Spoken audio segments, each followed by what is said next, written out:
What a day it was at the fourth round of the FIDE Women's Grand Prix here in Monaco.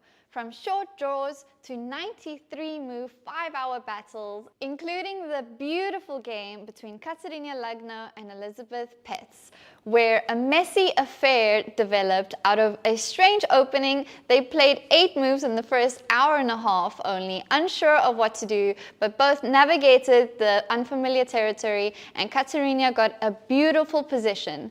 Both of them played messy moves, crazy chess. I implore you to go watch this game. Beautiful moves such as g4 played by Kateryna, who drove home the point and didn't give her opponent any chance to come back. She now leads the standings by half a point, and tomorrow we play game 5.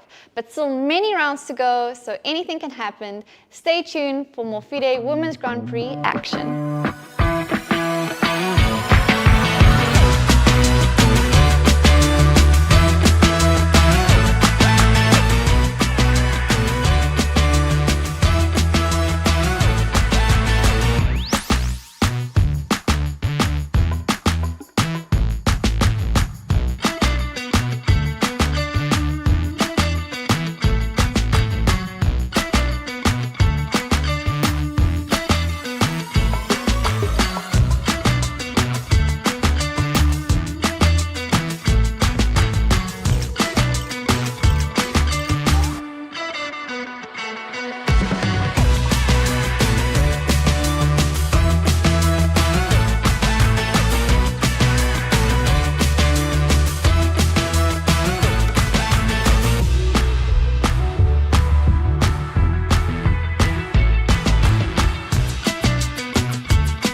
Très bien.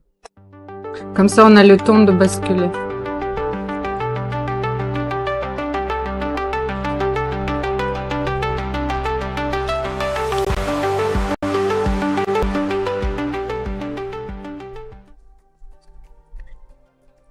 Dear ladies and gentlemen, welcome to our studio in Monaco. I'm Almira Skripchenko and I'm your host today and every day, joined by Grandmaster Alojzije Jankovic. Yeah, greetings from Monaco.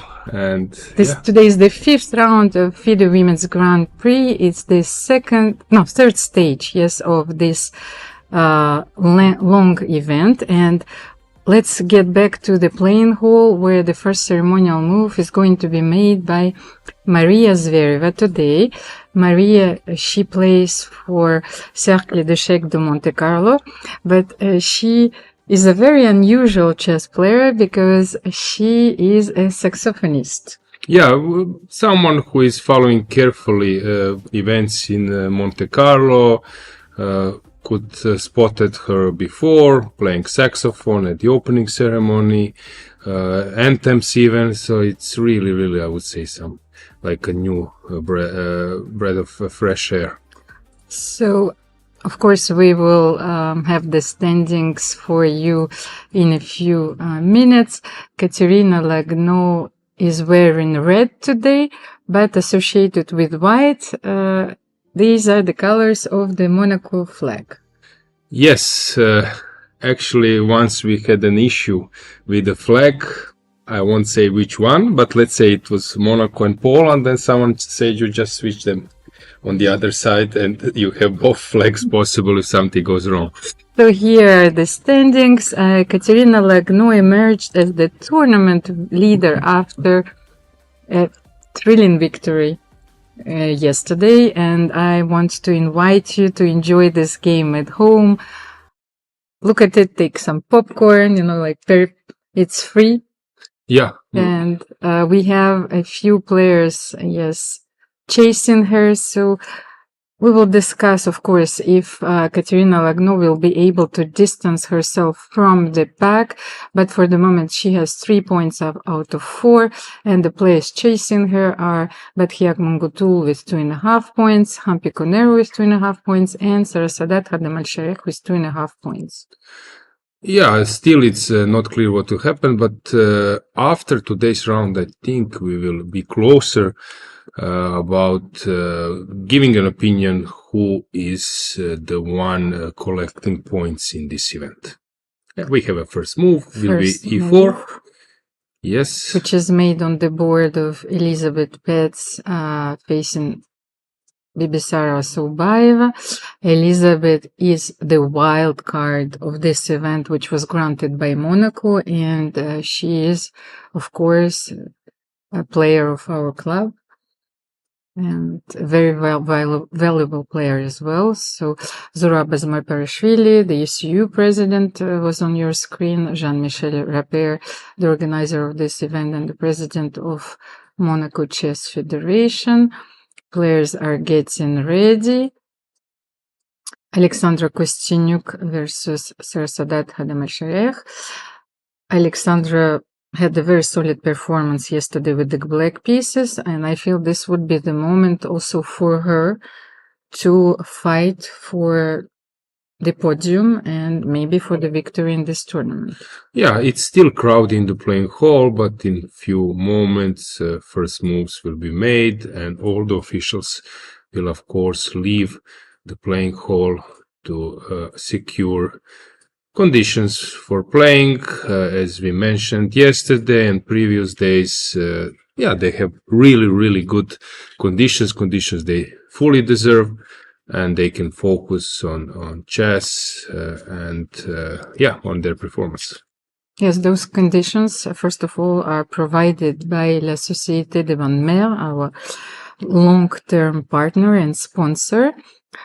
Taix and Inna Bajenova, together with Dmitry Samarukov, is the company which supports Monaco Chess Federation and, of course, this event. Monaco Chess Federation FIDE. You have a lot of chess officials on your screen right now, and the first moves have been played this very moment. Yeah, let's get with the camera to some boards that you could see it. They were watching the screen because the clock was ticking, and after 3 p.m. has been on the clock. Then games started. We have Sicilian. No, this will be a bloodbath, I think, because I can reveal a small secret because I analyzed this with Elisabeth. So if Bibisara will enter one of the main lines of this Najdorf line, maybe I can also help you with a few ideas, but it will be a very interesting game today. We have, this is English opening, c4, e6, knight f3. So now Humpy is deciding how to arrange her pieces. Maybe we can go to next. Okay, wait. d5 coming. Let's go with the camera to another. Since here we will have this g3 structure, Catalan without d4. Harika Dronavalli is playing against Alexandra Goryachkina. I have all the statistics prepared to you, some psychological insights. Maybe it will be useful also for us. We have Berlin endgame, where Garry Kasparov broke his teeth against Kramnik, trying to play that opening, get the advantage, refute exactly, but the refutation, actually, as we know, doesn't exist, and it's super viable opening. We will touch this game a little bit later. Let's go to the last 2 boards. We haven't seen Batkhuyag-Munguntuul versus Kateryna Lagno. Let's check that one. Let's have a camera. Kateryna Lagno, sole leader of the tournament. She's playing Caro-Kann against Munguntuul. So once again, strategy of keeping solid and waiting for Munguntuul to try something. This is an interesting approach. So they are very solid against her. Alojzije, I wanted to tell you that when you're leading the pack during the Tour de France, you're wearing yellow. So in Monaco, Kateryna is wearing red. Cool. Let's see if she will be able, to even to improve her leading position, to solidify it. What I'm learning from you, Almira, a lot is that nothing is happening without a reason. All those details are important. There. Yeah, important. So nothing is weird accidentally. So they are sending some messages or just feeling well with those details. And what game do we have? It's Alexandra Kosteniuk and Sarasadat Khademalsharieh. Have we seen it on video? No, let's go back. It was, so we will have an end game. We can go to that game, Kosteniuk against Sarasadat. Let's go with the camera. Now we will have this end game, known from Kramnik's game. Aronian was playing it. Even Magnus mainly with white pieces. And white is slightly better. We have a glitch, so queen f5 was not played, queen f6. Sometimes the players are not touching the exact center of the square. It can glitch, but basically this is the position. I would say that during the ladies event, even the boards are extremely sensitive. So let's bring the pairings. Maybe it's in on the board. We had this beautiful kaleidoscope of images, beautiful mosaics, but let's bring the pairings for you and maybe talk a little bit about what do you expect from this round, Alojzije? Yeah, maybe Harika against Goryachkina. Actually, I was telling this to viewers yesterday when we were finishing our broadcast that maybe pairings are actually not so, I would say, encouraging that we will have like a full mess, because some players are not having a great tournament, like Harika, and she's playing against Goryachkina, whom she's very hard to outplay. So we might expect a safe way of play. Elisabeth is a fighter, but still, yesterday was a tough game, energy consumption. Tan is playing against Tan-Koneru. Their draw, it's not a bad result. I don't know, Munguntuul, she's not, of course, favorite against Lagno. So in terms of pairing, someone will say, okay, this round might not be super challenging, and it's last round before the FIDE. So that might affect today's pairing, but as we mentioned before, ladies are really fighting hard. So there won't be some draws without a fight. So I'm pretty sure that we will have an interesting round still. Thank you, Alojzije. So I just wanted to mention that Kateryna Lagno, who is playing against Batkhuyag, is playing with the black pieces, but first of all, their personal score favors Kateryna, so she might want to capitalize on this moment and to play for a win with black. However, their last game finished in a crushing victory for Batkhuyag, and it was not so long ago. It was during the Shimkin Grand Prix. Okay. So I still think that Kateryna still has this memory with her. Let me have a look. What I would love to provide to our viewers, for example, performance of Batkhuyag. Yes. Because that performance will tell us strength of her current tournament, which probably means that I'm pretty sure that she's performing about 2550 maybe, which means that at the moment that's not 23-31 player. So at the moment this is much stronger player. Her performance after the fourth round is more than 2600 performance. So it's a grandmaster performance. Grandmaster performance. We can say that she was lucky. So let's say that at some game, but she's playing like 2450, 2500 for sure. Deserves performance. Maybe she was boosted with some luck, but in general, she is for sure not 23-31 player. But I just want to argue a little bit with you for my spirit of contradiction. Grandmasters are never lucky. Like, you need this luck. Sometimes it brings you those wonderful gifts and miracles, but better lucky. I am adjusting. I've changed my mind. You're completely right, because luck needs to be provoked. Of course. If you're brave, luck is coming in your hands. You need to call luck, invite luck, come to me, and you are usually doing this by brave attitude, decisions. So as you mentioned, it's not something which is coming without a reason. So let's get back to our studio first of all, and then we will analyze. Maybe it's a good moment that we have mosaic view, or maybe to go with the camera. To check, because in the playing hall we have all the games on one screen. Maybe even we can search them with the camera, or provide the mosaic view. Yes, of all the boards. Yeah, because I think we can then comment. Yeah, thanks a lot. This is previous round. Game. Yeah, Etienne, we need the today's game. Yeah, yesterday is nice to analyze yesterday's game, but I would rather focus on today's game. Yes, and I'm so sorry while you had to analyze like a few games alone yesterday. I know that it is not easy, and how important it is to have a dialogue or a partner in crime. But I had to leave like Cinderella yesterday to watch.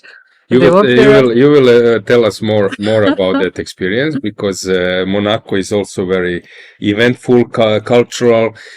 So I'm quite curious to hear how was it. But at the moment, if we check the games, what's your feeling, Almira? Sharp, solid, diversified. So Elisabeth-Paehtz against Bibisara, Assaubayeva. Queen c7 is a very solid approach in this line, because Sarah could have played b5, bishop b7. let's say, for the moment, White's idea, of course, is to play e5 immediately.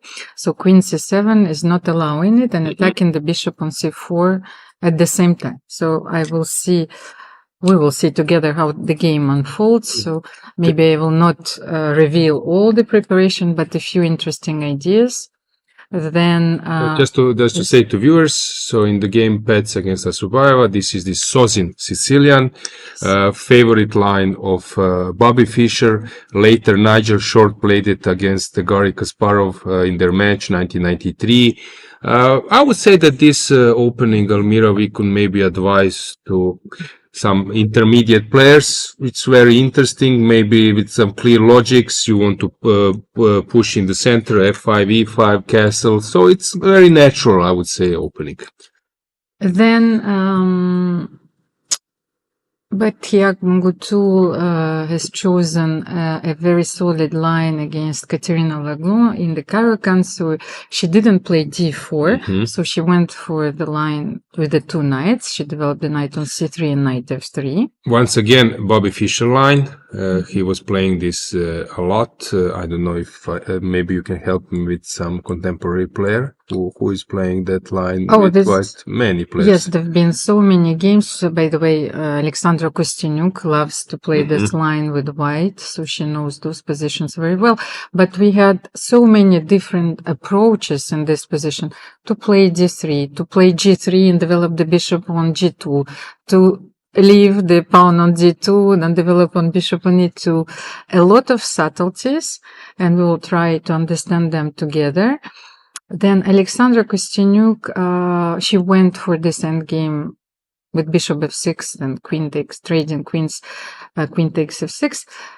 It's considered that you can hold this endgame, but I would I wouldn't go for this position myself because only two results here are possible.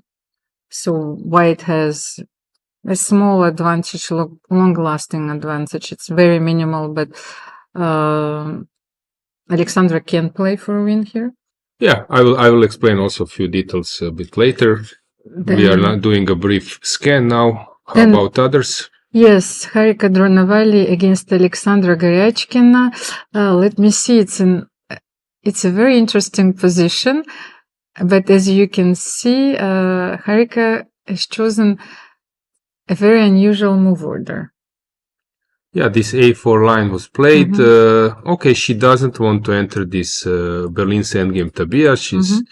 She's heading toward like this symmetrical exchange variation, let's say, of French defense or others. Yeah, it's usually slightly better for white, but you need to know what you are doing, since you might end up in like a complete equal position. But it resembles Petrov defense. It resembles a lot of openings, French defense exchange, and so on.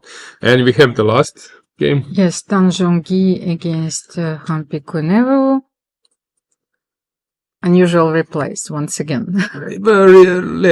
Reversed Benoni. Yeah. Of course, these days everything is possible to play. This is quite challenging. And maybe Zhongyi loves those structures. You're playing the Benoni with a tempo, but at the same time, a black can adjust and choose a different plan. Yes, she was, let's say, playing quite solid openings in the first few rounds, and maybe she just got fed up and let's go for something more challenging. Shall we start with some position? Do you prefer some game that we analyze for the beginning? Let's start with the neither. Okay, let's do it. Let's get our analysis board here. Let's move away from the mosaic view. So we have Sicilian. In the database, e5 is I would say the most played move on top level, but neither of Sicilian is right behind it. It's super popular, and of course viable opening. Kasparov, Fischer, I don't know, all those later MVL, many top players were playing Najdorf in their main repertoire, knight f6 and knight c3, a6. And one stage, I would say the trend was to find a move, which of course every move has been played, but at least to get to some transposition. And suddenly from like main move bishop, let's say the first move was bishop g5, then bishop c4, Sozin move of Bobby Fischer and others, short, then bishop e3, but bishop e3 allows knight g4. Then they were saying f3, but maybe I don't want to play f3 because with bishop e3 I can maybe leave my place for my queen. Then some of them were starting to play, okay, I won't play f3, I would push h3 and then g4. Then someone was starting to play bishop e2, then g3, then a4, f4, and then rook g1, knight b3, bishop d3. These days everyone is playing.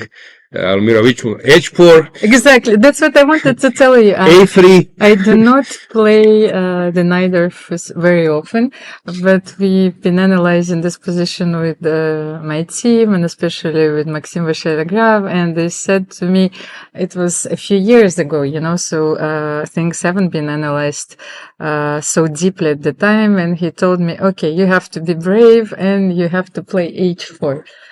And I played a very interesting game after h4. So yes, you're absolutely right. I would say the point is to be able to play h4, to play knight b3, to play a3. First, you need to know main lines, because someone is saying, yeah, but this move was played by Giri.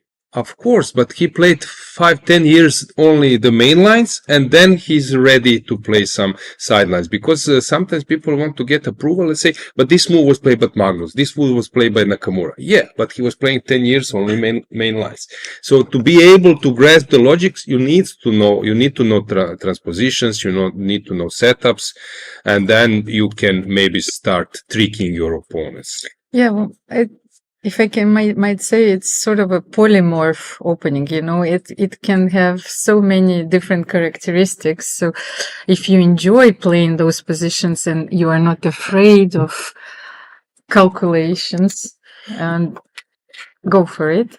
But here what I wanted to say, that Elisabeth, after bishop c4, Sozin, and e6, the main reply to this line, she went once again for a line which is not very popular. f4 is maybe like the 10th move. Of course, bishop b3, like castle, bishop b3, a3, a4, bishop g5, queen e2, f3. f4 is a recent try. And as I said, you are aiming to play. You mentioned this line. Yes, I wanted to, yes. So if you play the straightforward b5 and bishop b7, of course, then white has a few possibilities here. You can play e5, you can play f5, and it's the matter of taste. So try to do something after e5. Usually you should take a knight d7. Yes. This is the main movement. I think, yes, this is the main continuation. But you can also try to play knight e4, because like queen h4 check is possible. So there are a few interesting variations here. So I would suggest that you look at this line at home and choose for yourself. Knight d5 is also possible. Bishop c5 is an interesting line. Yeah, many stuff, really. Yes, and let's say after bishop c5, I wanted just to show a very standard thematical motive, but you can take maybe knight e6 here, or in a different position, you can sacrifice bishop e6, of course. So there was famous, but not in this position, Vasily Ivanchuk, queen e6. Actually, I think it happened in Monaco, Melody Amber, where he sacrificed this queen e6, one of the most, I would say, like entertaining move in chess history against Goryachkina. He played this queen e6 sacrifice. But what I loved is that you immediately said that knight fd7 would be the most thematical reply, because you have so many choices, and probably you're faced with this position for the first time. Yeah, I'm So not. you are going for the most, I think, natural reply. Actually, how I got into that, because I was playing similar setups and I was afraid, but then my experienced colleagues and say would play this take usually and then move the knight. But as a human, you always want to avoid taking first, because you're opening f-file, you're opening the bishop, so first to play something else. But then I was encouraged when I spotted many games where players were defending with this maneuver. But she played queen c7. So queen c7, yes, maybe bishop a3. maybe Bibisara is also facing this line for the first time, so it's understandable that she wants to avoid e5, and she's attacking the bishop at the same time. So bishop b3, 15 games left, in the database, and knight c6 was played. You can also develop your bishop and play bishop b7 in this position, but she decided to challenge the knight on d4 immediately. And Elisabeth went for the most natural reply. You can also play bishop b3, yes, but f5. And this also shows her ambitions. She suffered, well, she was on the losing side of the beautiful game played against Kateryna Lagno, but we praised both players. They played this game very creatively. So even though she lost this game, she is playing very aggressively today with white. Now I think there are two reactions, either e5, which probably is bad, but taking on d4 and bishop e7 would be my choice. And I don't know what's going on here. I want to go queen c5. I don't know, has this been... Yes, this has been played, and let's say, like... Not many games. Not many games, and quite a long time ago, so something tells me that the computers has changed the evaluation of this position recently, because I haven't had time. So maybe you can take on e6 here and play bishop g5, soften the e6 pawn, of course, and queen c5, you're absolutely right, yes. And queen d2. Okay, this is the position probably where I will get, so probably b5. And maybe long castle, yes, short castle. Maybe think of pushing. I'm not sure, can I do it? Maybe it's not wise. If I'm not pushing before, then I wouldn't go for it. Then I would think about something else. But by the way, b5, long castle, can we calculate b4? Only b4 I'm interested, yes. But maybe I'm not developed enough for this. Queen a5, and now is there any trick? Some bishop f6, because I cannot take with the bishop, I guess. So I'm a bit afraid, but maybe this is usually some e5 is the type of move in those positions, and then you just open the f file or the d file. I would be afraid from my Rouser experience, because I'm a Richter Rouser player. Okay, sometimes I was playing this, and you start to learn to live those positions where you are attacked. But here white might have some initiative. It can be tricky, depend of your style. So maybe I would rather pick up something else if I castle. But how can you stabilize this position? You castle, yes. Can I do something? So b5 here. I'm trying to play without b5. Oh, okay.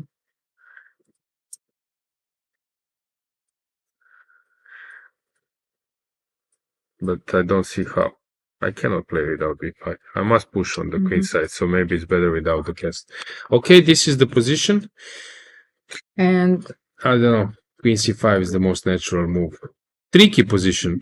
But for the moment, Bibisara is thinking Let me think. How to react to f5. Okay, sometimes e takes f5, although it looks a little bit strange, can be a move.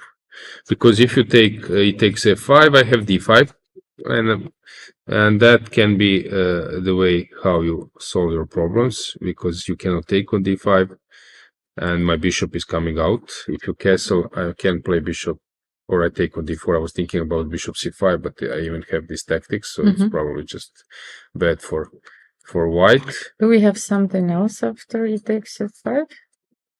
Well, you can do this way, and again now I can castle long, or I can maybe even think about pushing, but castle long and then d5. This is something with black where you get a normal game. But I don't think that this is white's idea, because you need to open the f file and this diagonal. So maybe But castle. can you wait? Castle. I was a bit afraid, something will happen after knight d4 and d5. Queen d4. Can I exchange the queens? Probably it's... Maybe castle is. I was an thinking interesting about move queen here. c5, but maybe it's an... Okay, I play bishop e7 and I castle. And then I play b5.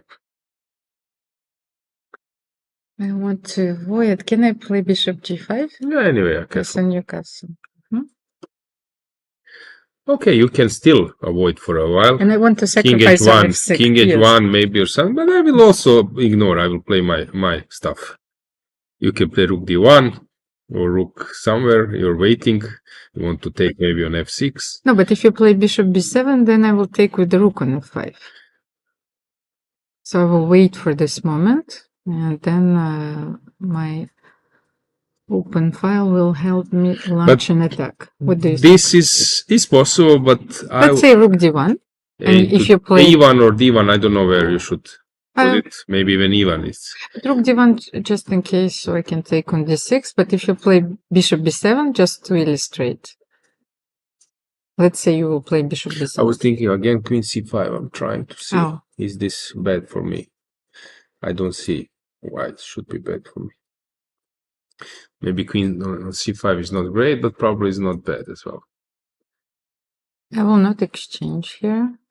Let's say if I play queen d2, because if you take on e4, I will have a tempo with bishop f6 and knight e4. So what do you do here?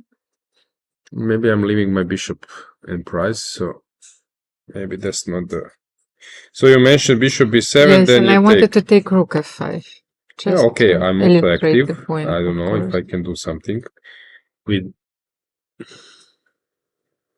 But this is the position full of promises. No, Alojzije? That's a game. That's course. Sicilian. And usually bishop on is on e2 in this position, or d3, so I think you made some improvement, because...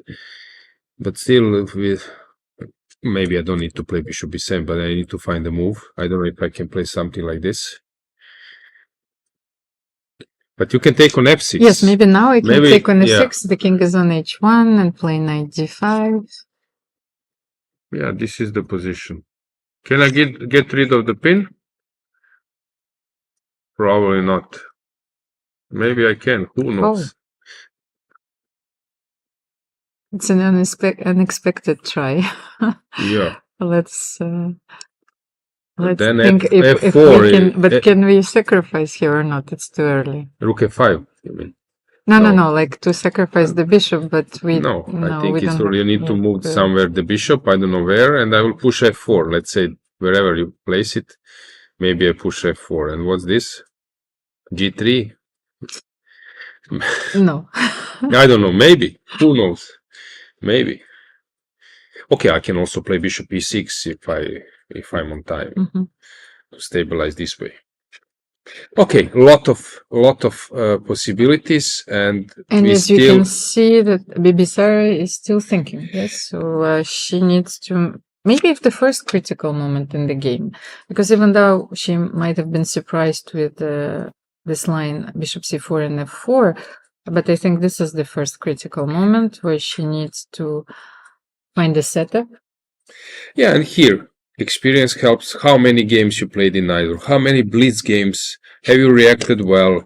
Have you played against some player who is playing Sicilian with white for a lifetime, and then he's trying to play some different setups and to put pressure on you? What's your experience? You already could notice that I'm having some preferences about some positions, so that's my experience. Maybe some stronger player would react in a different way, but it's more now, I would say, practical value than maybe prep and concrete position. So depends of your, I would say now, background in Sicilians. And so before we move to our to another game, I wanted to give you their lifetime statistics. So Elisabeth is leading in their classical encounters by +2, and she won their first 3 classical games. However, Sarah won their last classical game. Not last, I mean, the last was drawn, but Last decisive. the last decisive, and they've played a lot of blitz and rapid games, of course. So I don't know if Elisabeth has a psychological ascendant in this game, especially with the white pieces, but we will watch this game closely. So let's move to which one you want? No, just tell me what is. Yeah, maybe we can move to Harika Goryachkina because it's getting concrete. Yes, and I wanted to check the first of all. Yeah, so it was Berlin. Tabia, knight c6, bishop b5, knight f6, Berlin endgame, knight e5. Now d4 is the main move. Knight d6. I said this many times. I will repeat once again. So I was playing in the European Youth Championship, which was won by Rajabov. I played under 18, although I could have played under 16 because of some reasons. It was in Greece, in Mount Olymp, Litochoro, like a special place. And Rajabov was playing there 12 years old. He won the event under 18. He was already 2400 rated, which I think it was like a huge achievement. His mother was following him, rooting for him, and it was like he was on a mission. And Evgeny Postnik, who later became 2660 player, I think this is his career high, maybe even closer to 2600, 2700, now he's 2570, whatever. And he was playing this line.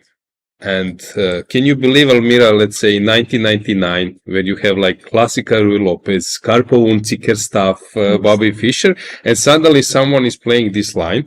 And I was thinking, what is this opening? This must be very bad for black. You are voluntarily losing a right for the from the castle. You are giving your opponent majority on kingside. No one will play this for sure. This opening, you need to be a masochist to play this.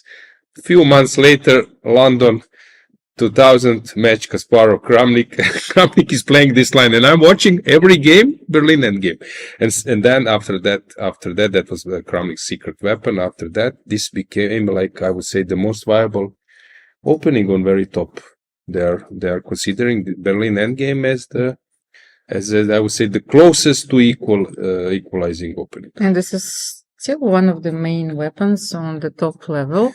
A lot of interesting games were played, a lot of plans have been demonstrated from both sides in this opening. So you mentioned that you were involved in speed chess or not? If I got it wrong or not in Paris when there was a speed chess? No.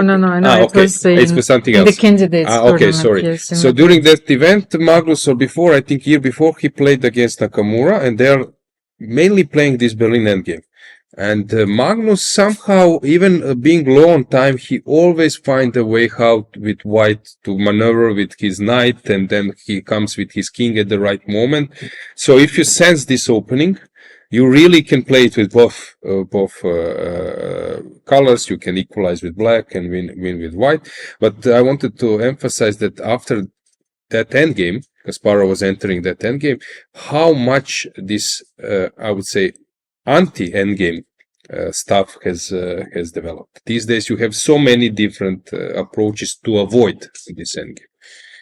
So they are playing d3, they are playing this rook e1, then taking on e5. Which was played in this game, of course. So. a4 was played here. No, I mean rook e1. Okay, so bishop e7.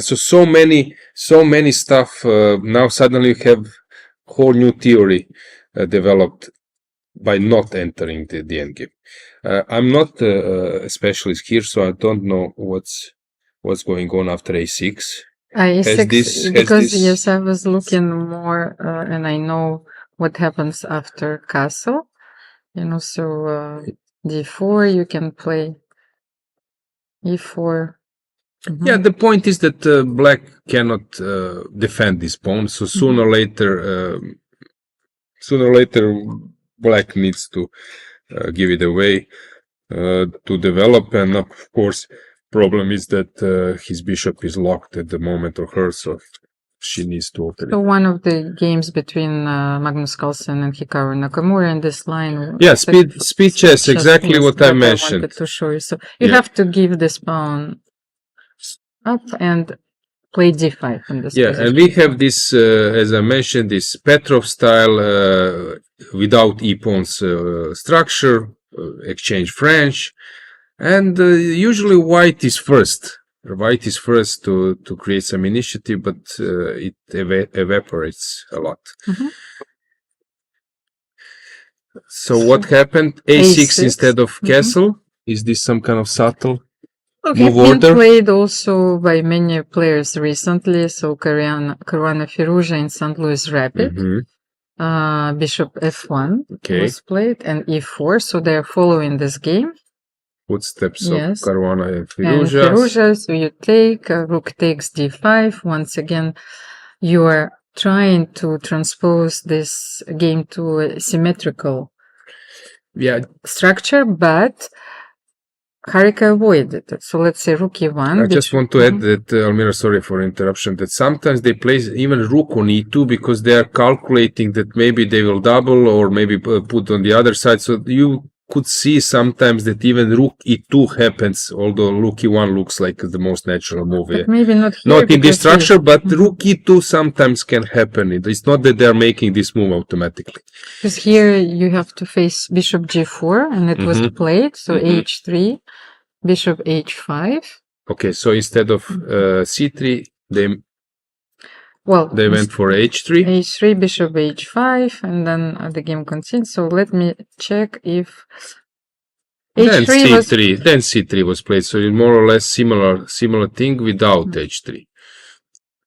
So she went for No, but I think there was a game like Giri included also in Zagreb, Croatia. He played h3, bishop h5. So somehow they want to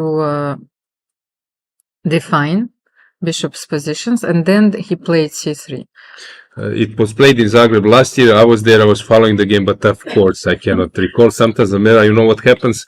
I'm checking one game and say, "Okay, that's an interesting idea. Let's see who played that idea." And I press my name. So come on, it's really hard to remember all those games. But okay, let's understand what is the difference. So I just want to check one last line, d5, okay, one bishop g4, and c3 was played a few times. Okay, Romanian player Bogdan Daniel Dziak used it a few times. Maybe it would be just a transposition, but here Black managed to take on f3.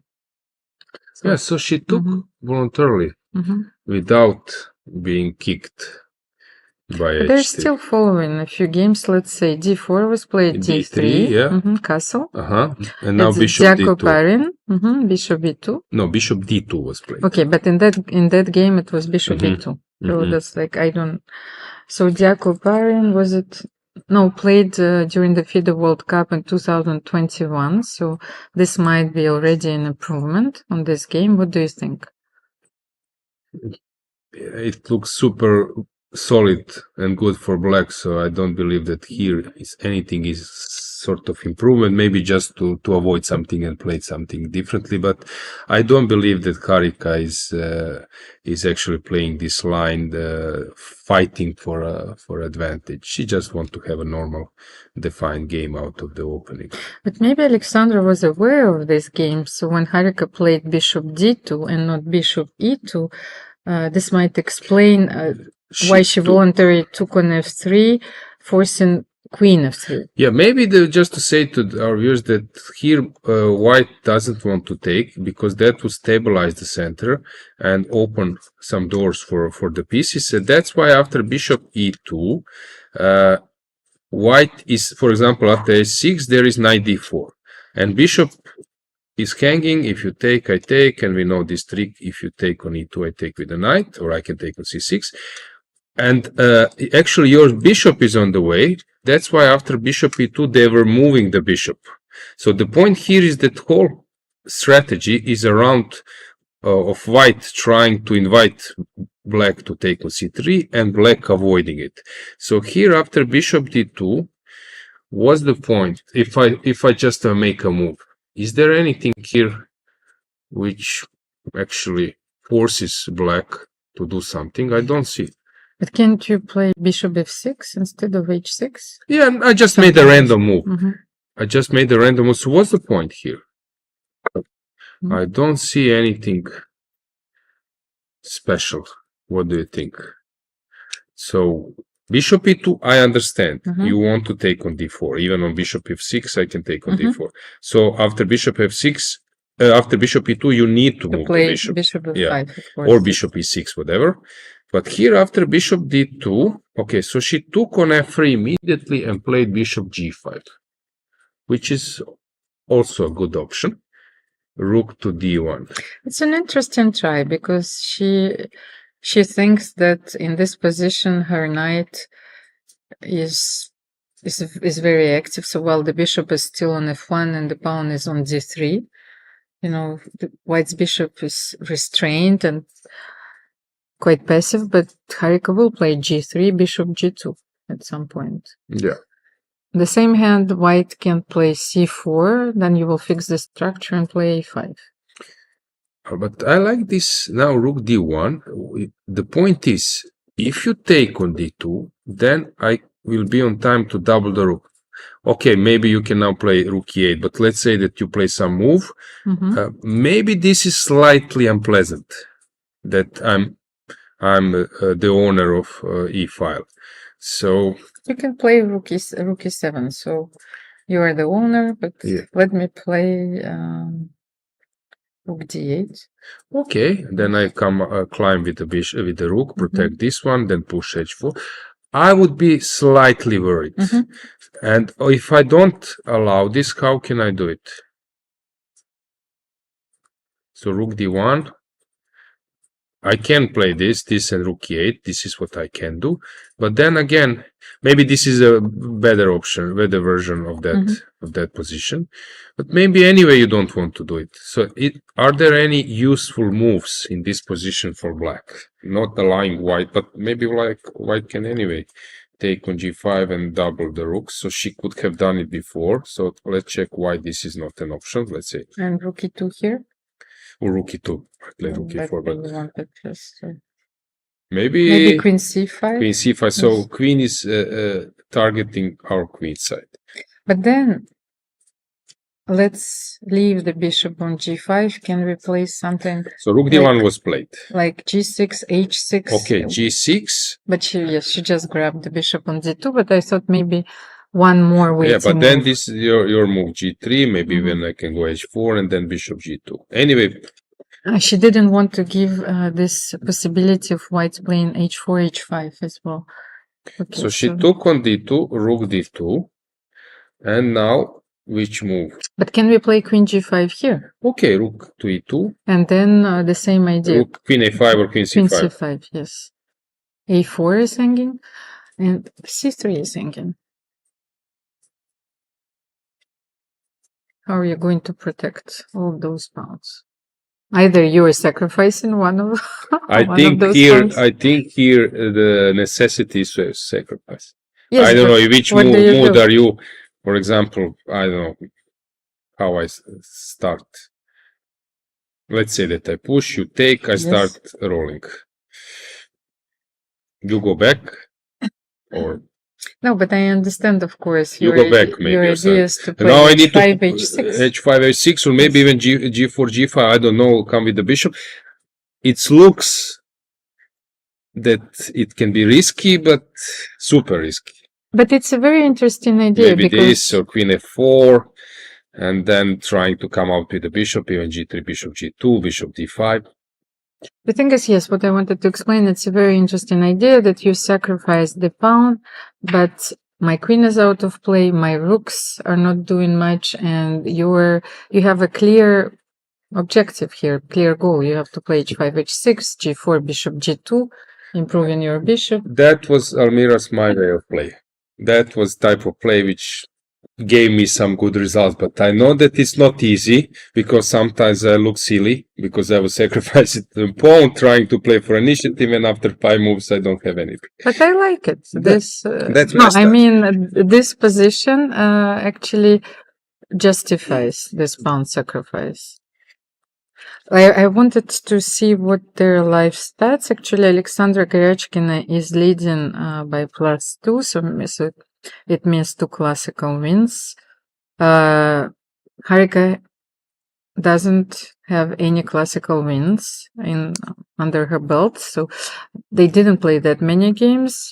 Also, a few blitz and rapids. So it's a solid opening choice for Alexandra Goryachkina, but I'm a bit surprised she didn't want to try more, given Harika's result during this event. Huh. It's I don't know, especially as I said, this is round robin. Somehow in round robin, draws are also counted. You have this, I would say, this atmosphere that with white you need to be pusher, with black it's fine. It's not easy to, overtake that approach. Yes, Alexandra Goryachkina won triumphantly the Grand Prix in Shymkent, so she scored 130 points during this event, so she is the clear contender for the 2 qualification spots after the 6 tournaments. So we will follow this game closely as well. Let's move to another game. Yeah, just here to end up with the conclusion that this will happen. Some rook e2, queen will go somewhere, and some f4. Okay, she can go to d8 if she wants to stop h4, but then g3 will happen, and black needs to find a way how to push something on the queen side or to get rid of this tension. I don't believe that black is in some danger, but I would give slight plus to white.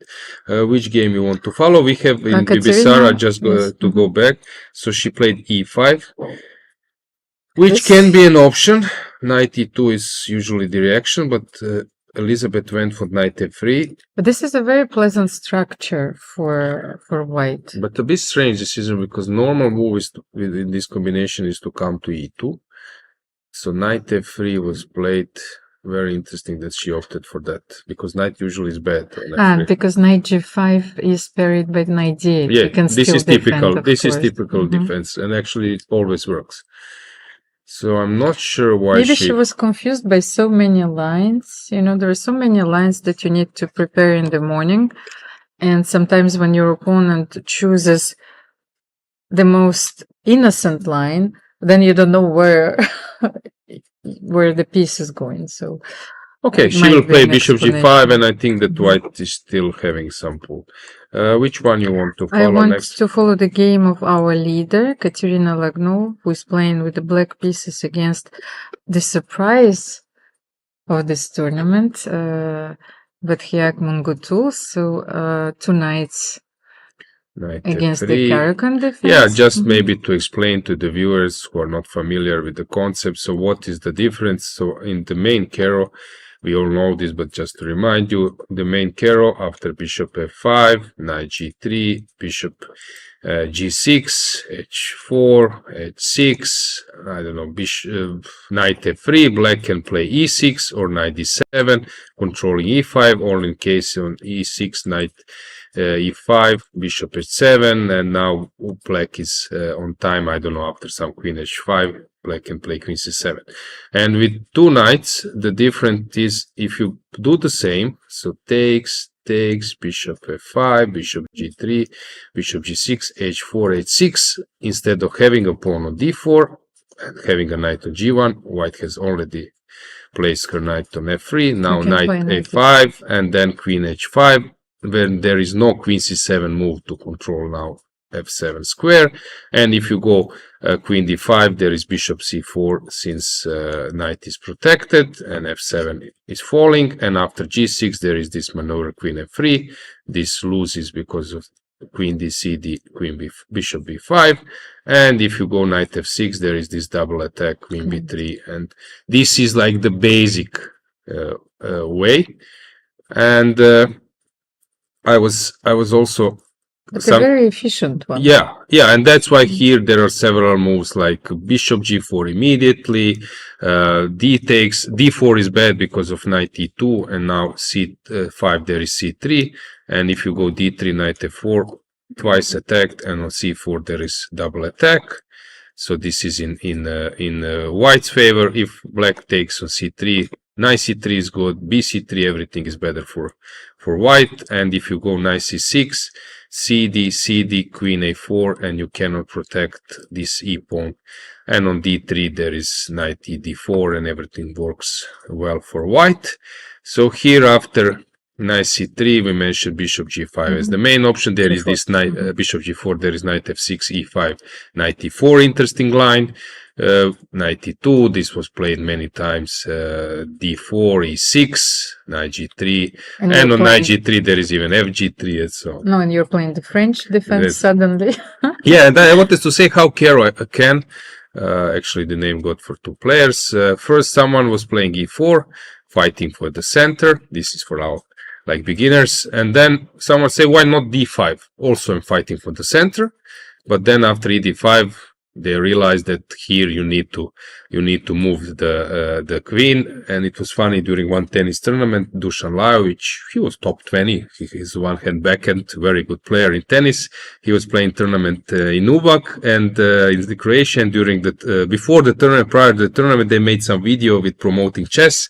And Dusan is white, and his opponent played c6, and he laughed and played bishop e5. So he also plays chess. Greatest to him. I think now he's in South America, because now they have this clay court season started, while Dubai is hard court. So after queen d5, they realized that queen can be vulnerable, and someone say, okay, let's play e6, because if you go d4, I go d5, and ed, and what's problem with that? But then they realized that after, let's say, e5 or some other moves, this bishop is stuck. And I was telling to my students that sometimes there is idea to exchange it. Then you play c3. Yeah, the only move which stops now this exchange is this trick. So why it's important to learn logics of the opening, and then someone say, okay, let's go c6. After d4, d5, I will take with cd, and I'm fine. And on e5, my bishop is not locked, and that's how Caro is a slightly better version of French defense, I would say, in terms of quality. And then here on bishop b5, you can play g4, you know, and yes, chase the bishop and so on. Now there's bishop d7, bishop g6. So Caro, knight c3, and then they started to avoid main lines, because not everyone likes to play main line, and then c4 panel, I don't know, even d3, many lines. I tried even d4, d5, f3. I tried everything against Caro-Kann. Okay, even b3 was someone was playing, I don't know what else, knight c3, d5, queen e2. Even that is possible, and now only move. And actually, I think someone 24 plus play this, and suddenly you're dropping a pawn. Yes, queen b5. Yeah, so many options. So here knight. Should we show this one? No, just d takes c4, knight e4, knight d7, just for fun. Yeah, queen e2. Yes, this takes, and this is a famous checkmate in Caro. Okay, this was some, I would say, like course for beginners, but it's also useful. I encourage you to grasp the logics, and then it's much easier to memorize the opening and understand what. It was a beautiful crash course, by the way. Yes, I hope that we can have a small video by Alojzije Jankovic, Caro-Kann explained during the Women's Grand Prix in Monaco. I'm trying to, Almira, of course, we're also covering top level chess, but I think we have a really different level of viewers, and I would be happy when I'm learning something that someone explains me, I don't know, in tennis or something, why is something done. So bishop g4, h3, now Almira, bishop h5, you know much better this opening than me. This is now, it can be like with ed, cd, g4, bishop g4, knight e5, right? and then knight c6, d4. But the thing is, black is avoiding this line, of course, because it's considered to be very dangerous, and that's why bishop f3 is considered to be the most solid reply. Yeah, maybe just to tell the viewers once again. So usually double pawns are not bad if you are taking towards the center. So taking on the side, it's not so great, but towards the center is always not bad, I would say. Maybe only rarely it can be bad. But here the thing is that at some stage black plays f6, and the point is to defend with queen f7 or something. But it's, as you mentioned, very risky. You don't wanna take with the f pawn. So here that's why they are taking on f3. Almira, you mentioned bishop f3, queen f3. Now there is no. Because maybe some players are confused why in some openings it's possible to take with g, because here g file is not bringing anything, since black can play g6 later and your rook wouldn't be active enough, so that's why queen f3. And to be honest, you have to be a very skillful player in order to master those structures and to take g takes f3. Yeah, it's like long term you really made the concession.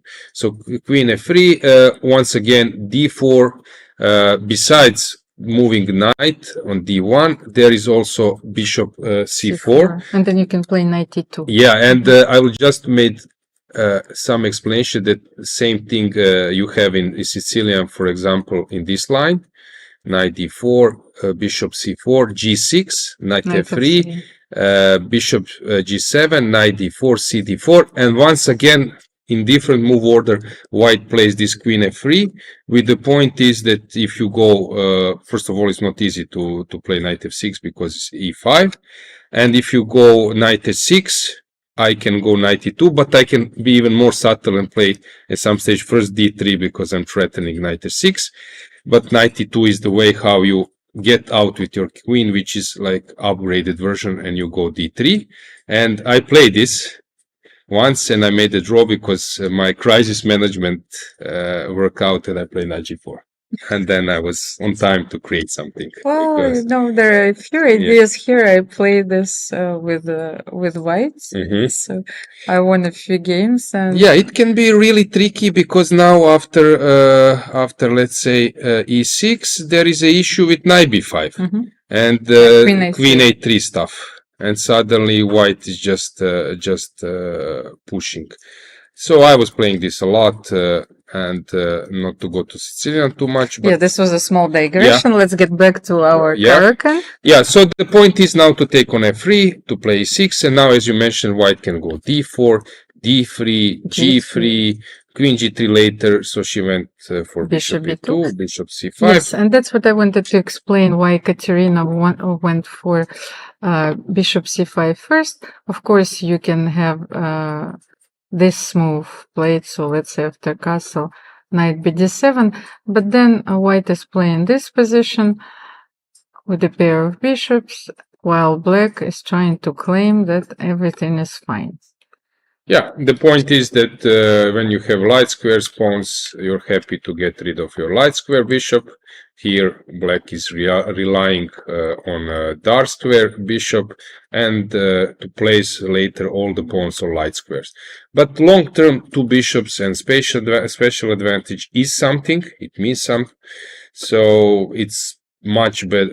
It's better for white, but you need to be very skillful because at some stage it's necessary to push in front of your king, your pawns, which is something you need to have a timing. But of course it's a pleasant position for. So bishop c5 doesn't allow white to play, d4. So bishop c5, but now there is this the queen g3 line, which is also quite popular. But she went for a castle. Just maybe we should show that after queen g3 you play bishop d4. Yeah. And I think that now I'm not an expert here, but I think I saw many games now. d3 or castle, and then even h4 was played, but I don't know how many games were played recently. Not so many, but you can also take on d5 first, so a lot of options are available here. And the position remains very interesting. You know, there are so many passes that you can take, and they haven't been played. So that's why I think this opening has become very popular recently. But Batkhuyag, what did she play here? She castled. She castled. And then she took on d5, e d5. C d5 is also possible, but she took with e. And then rook e1. And we have again similar structure like in other games. It's Petrov, as I mentioned, Berlin, where e-pawn have been exchanged. 97. But and we have two knights. Yeah, but the whole point is that I'm having light square pawns in the center, so I'm not unhappy with black that I got rid of this bishop. So let me see. Knight a4 is the most popular move in the database, although we have only 15 games left. So, and was played a few years ago in the Bundesliga. The move that Batkhuyag played today, bishop f1.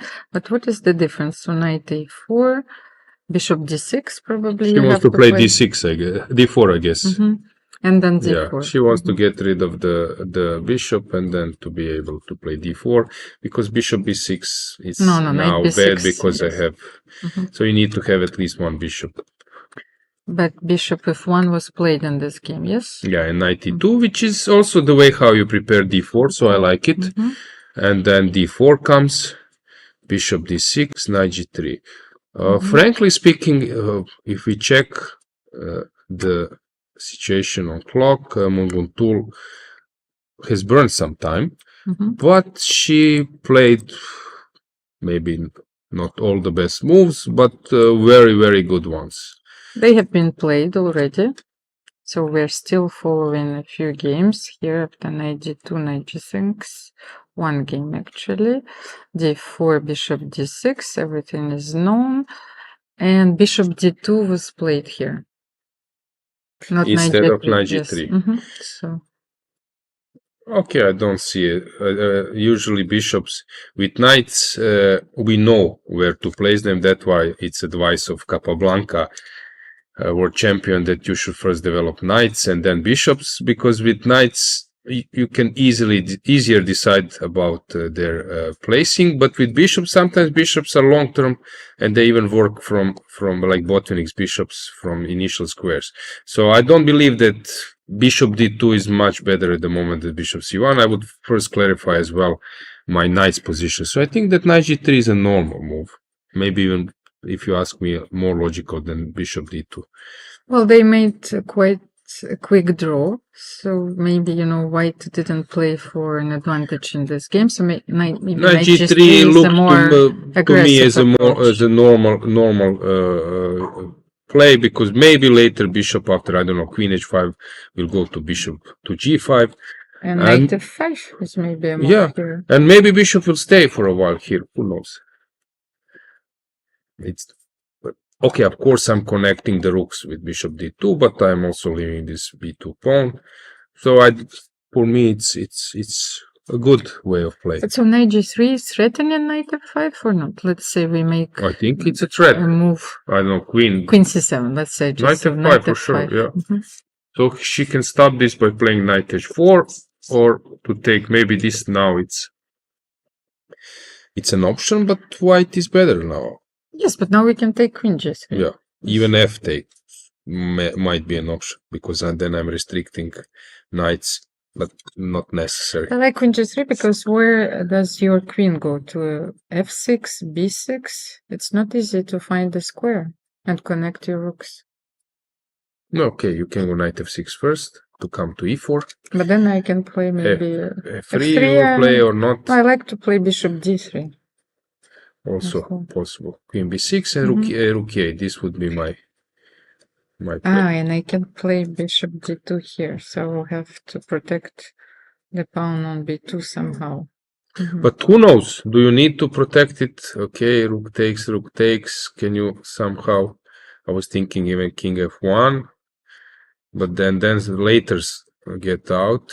But maybe you need to play Almira f3 to stop But this. f3, queen b6. Okay, then? anyway, c3 or queen f2. I don't know. Queen f2 maybe is a better try. Okay, let's say similar. You go this, I take, you take, and now I play something on the maybe b4.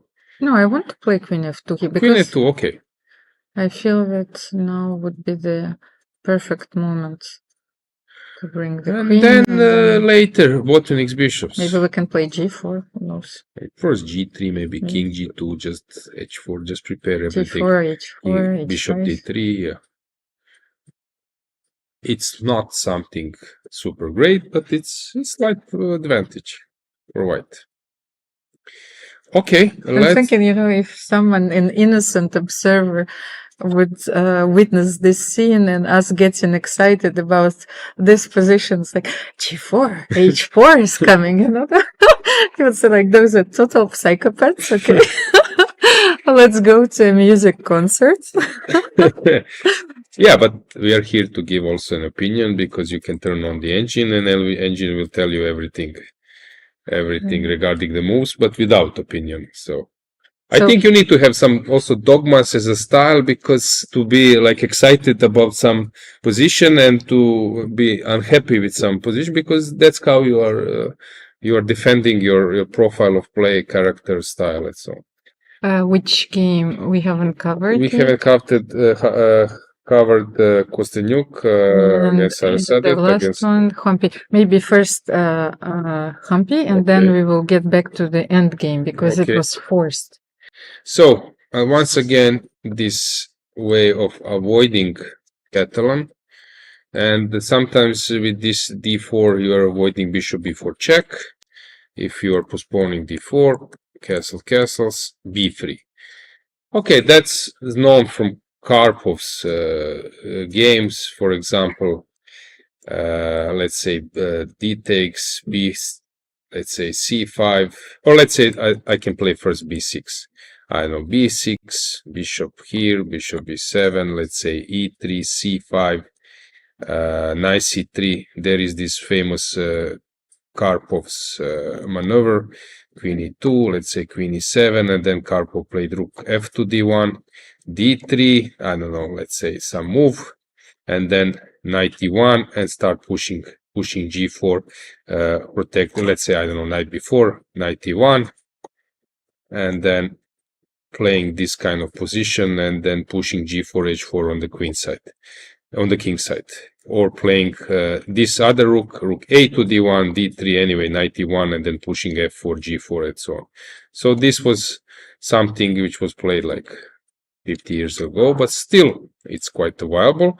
But here you of course allow this reverse Benoni, knight e5.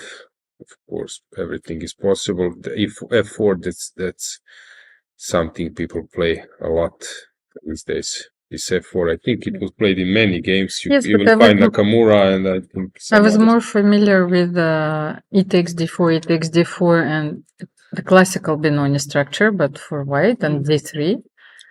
So let's have a look if... Okay, here you can find Ivanchuk's games. Knight e5. Whom else I'm trying to recall? So knight e5. What was played? Queen c7, f4. I think Nakamura played it a few times, if I'm not in Prague, but I'm not... Okay, let me see. With white, okay, Zingleren, first of all, of course. Then Pragnananda, Vidit, FIDE, a lot of games have been played, but Zingleren against Giri. Classical game, knight fd7 was played. Yeah. ED. No, he came back immediately. Yes, he came back. So let me check. But here ED was played. CD. Knight d3. Knight d3. Only 16 games left, of course. So let me check.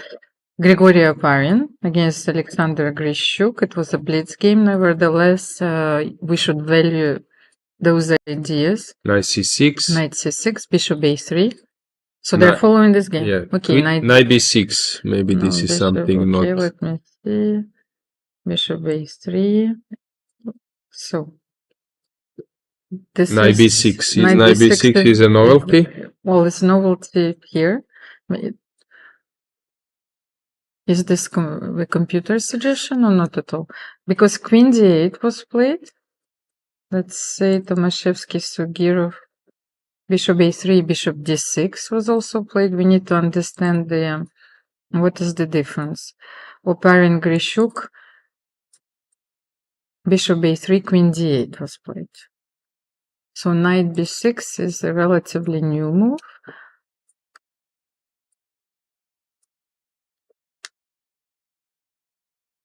Bishop a3 and okay, knight f6 was tried as well. So where by Daniel Darda in vacancy, by the way, this year. It's a bit obvious, I would say, why knight b6 was not top choice, because really when you play knight b6, your knight is clumsy there, since as we mentioned before, even Spassky said that knights are bad on b6, b3, g6, g3, since usually pawns are on b3, and then your knight is really restricted, and here even pawn on c4 restricts it additionally, since d5 is not available, and black will need to spend at least 2 moves to get the knight back to some reasonable position.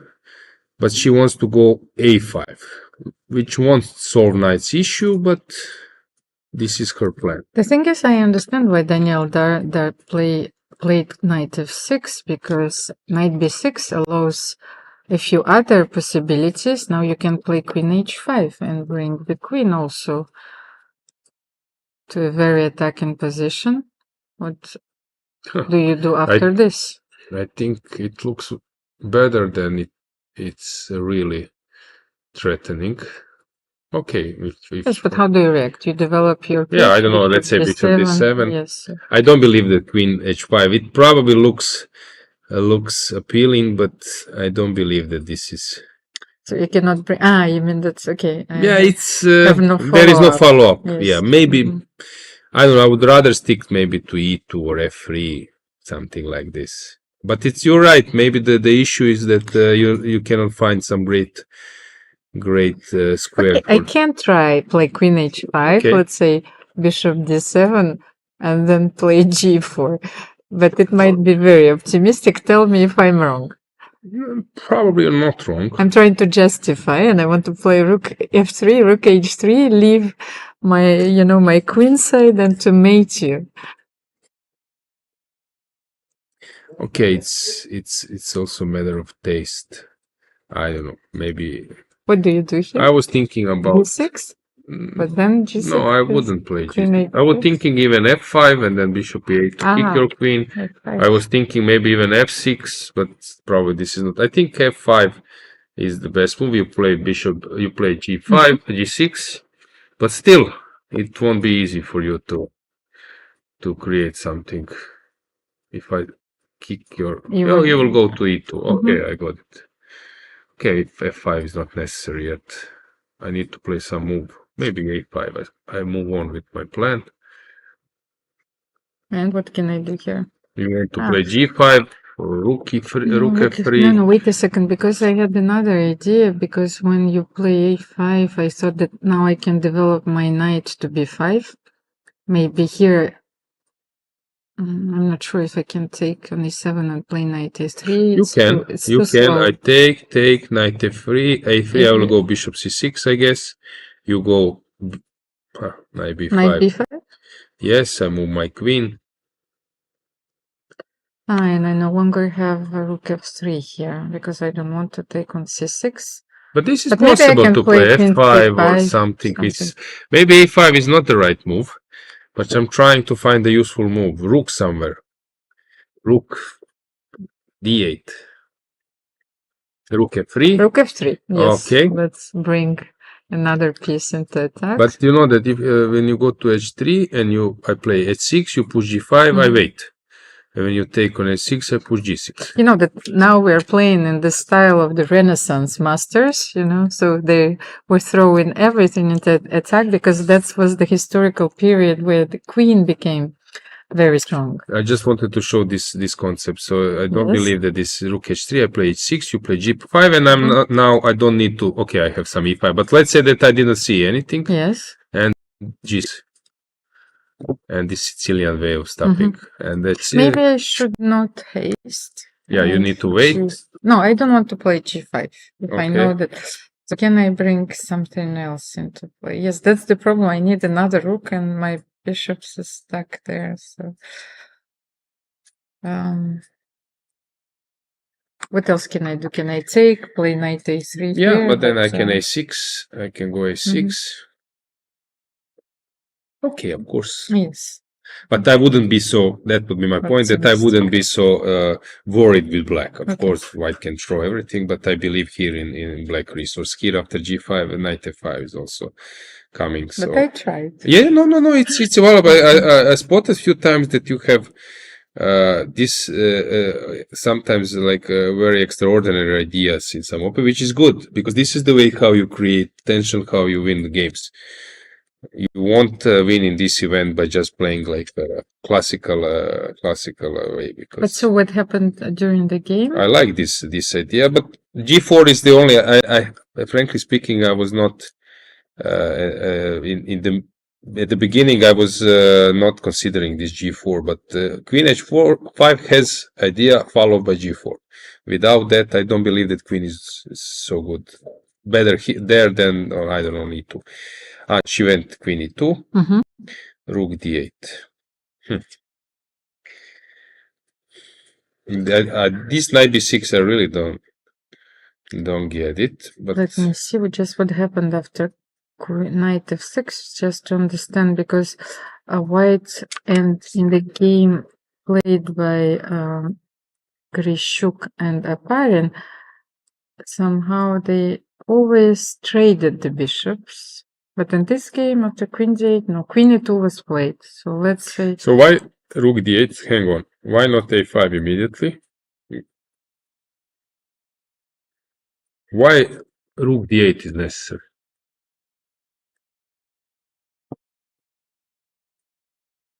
Maybe it's not necessary because you're waiting for white to take on e7.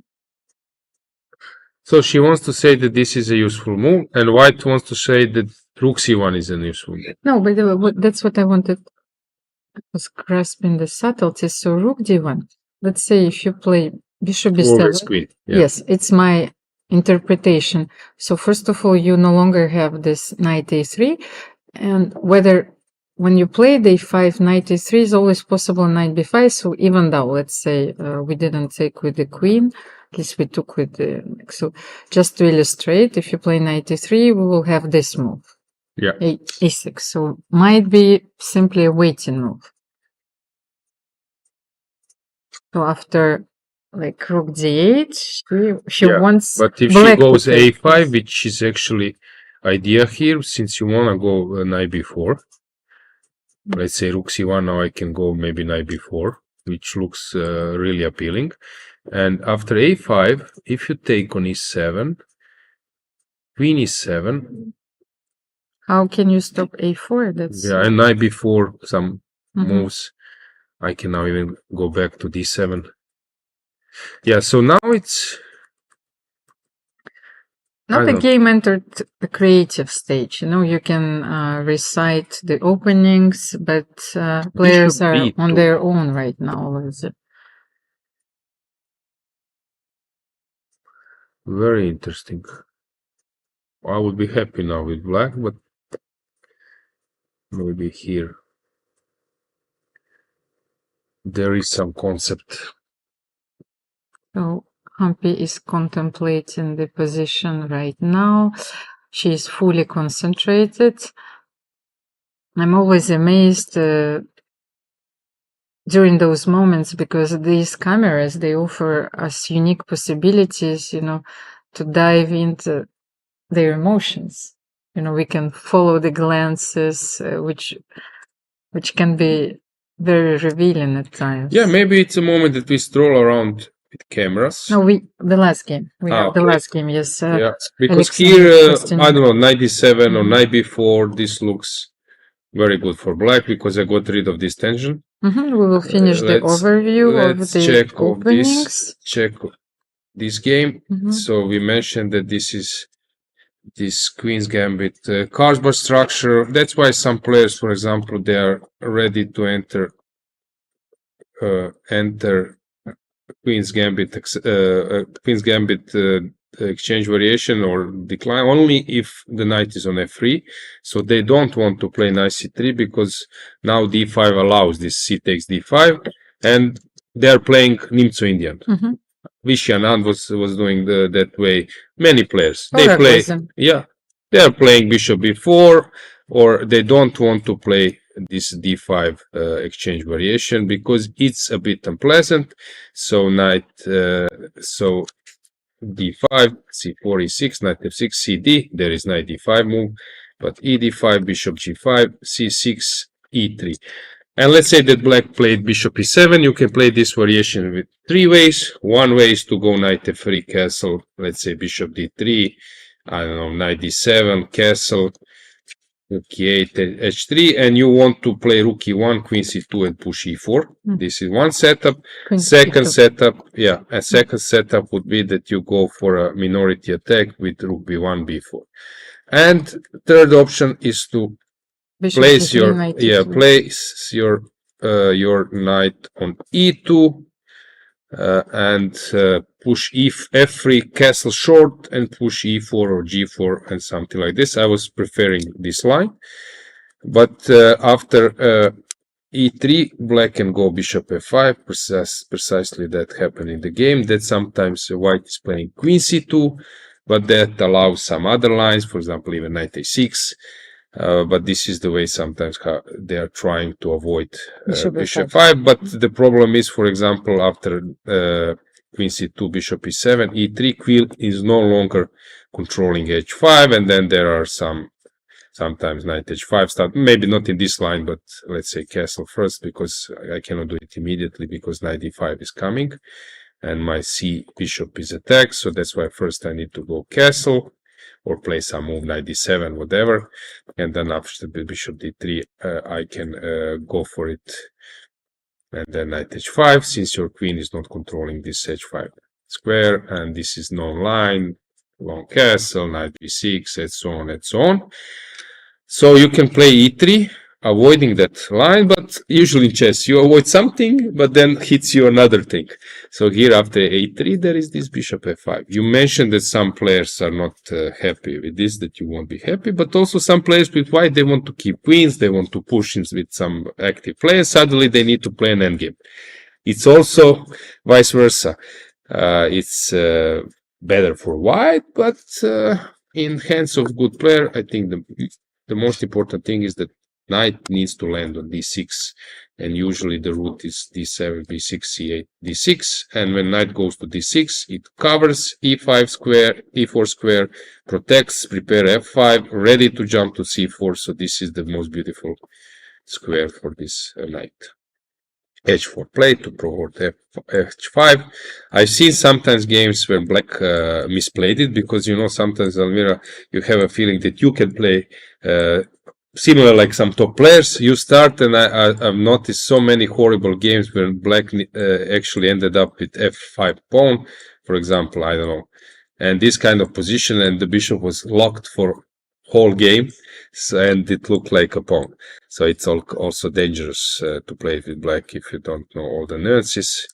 So she went for bishop d3. So let me just check, because I've seen a recent game in this line. Yes, actually this is what was played recently, and even though during the French team finals, and after h4, h5, Grandmaster Tabatabai, he played king d2. You know, so king d2, knight d7, and then knight h3, bishop d6, bishop knight d3. h3, yeah? Yes. Bishop d3, and it seemed that, you know, black was doing fine, but white won after rook g8. I just wanted to see to show you the course of the game. g3, The most important factor in white's position, it doesn't have any weakness whatsoever, of course, and black will have to deal with this pawn structure forever. So bishop d3, king d3, f5, that you mentioned, that you shouldn't stay with this bishop forever there. And then simply after knight e2, a5, white outmaneuvered and won the game. It was a grueling long game, so let's have a look what... If I'm not mistaken, when Magnus Carlsen was not number one, but he was like 27 something, he played this line with black. I'm trying to recall against Kramnik. It was Tal Memorial or Lechil Memorial. And then he got into lost position. I think maybe he saved the game, but Kramnik was so happy saying this young generation, they still need to learn some details, but then in a few years, Magnus became a monster, and of course he's one of now the best, I would say, in that type of position with white, with black. Although Kramnik still has a really big, rich heritage in those structures. So why I showed you this game, because previously Sarah was playing for Iran. It's a very important piece of information. So a lot of Iranian players play this variation for white and for black. So she studied this, of course. That knight h3 is one of the most popular moves. Then you have knight g2. Then you have king d2, which was played in this game. But Alexandra played rook d1 in this position. Is this the latest try? Yeah, I think it's similar thing. You want to exchange or place your bishop on the light squares, because when bishops will be exchanged, then those weaknesses will be occupied by knights. You mentioned Iranian players. I know that Nigel Short was their coach long ago, besides Ivan Sokolov. And then at that time, Nigel was playing this line with black, so they might got influenced by his approach as well. So Rook D1 played by Fabiano Caruano last year. So one of the the point is, as I mentioned, obvious here. Let's say that if black doesn't take. Instead of taking on c3, she takes on d3. The point is now that if the pawn is on g6, nothing would be g7, nothing would be wrong for black. But now, since white has knights need squares outposts to be occupied. These are the squares not controlled by opponents' pawns, and f5 is that square.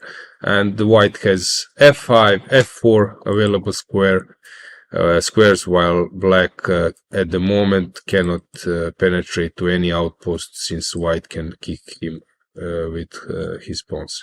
What's interesting to me that in every game played after rook d1, black has chosen the move knight bd7, and never they tried to exchange to trade the bishop on c3s. They were always playing bishop d6. Usually this structure, bishop b4 and taking on c3, is improvement for white.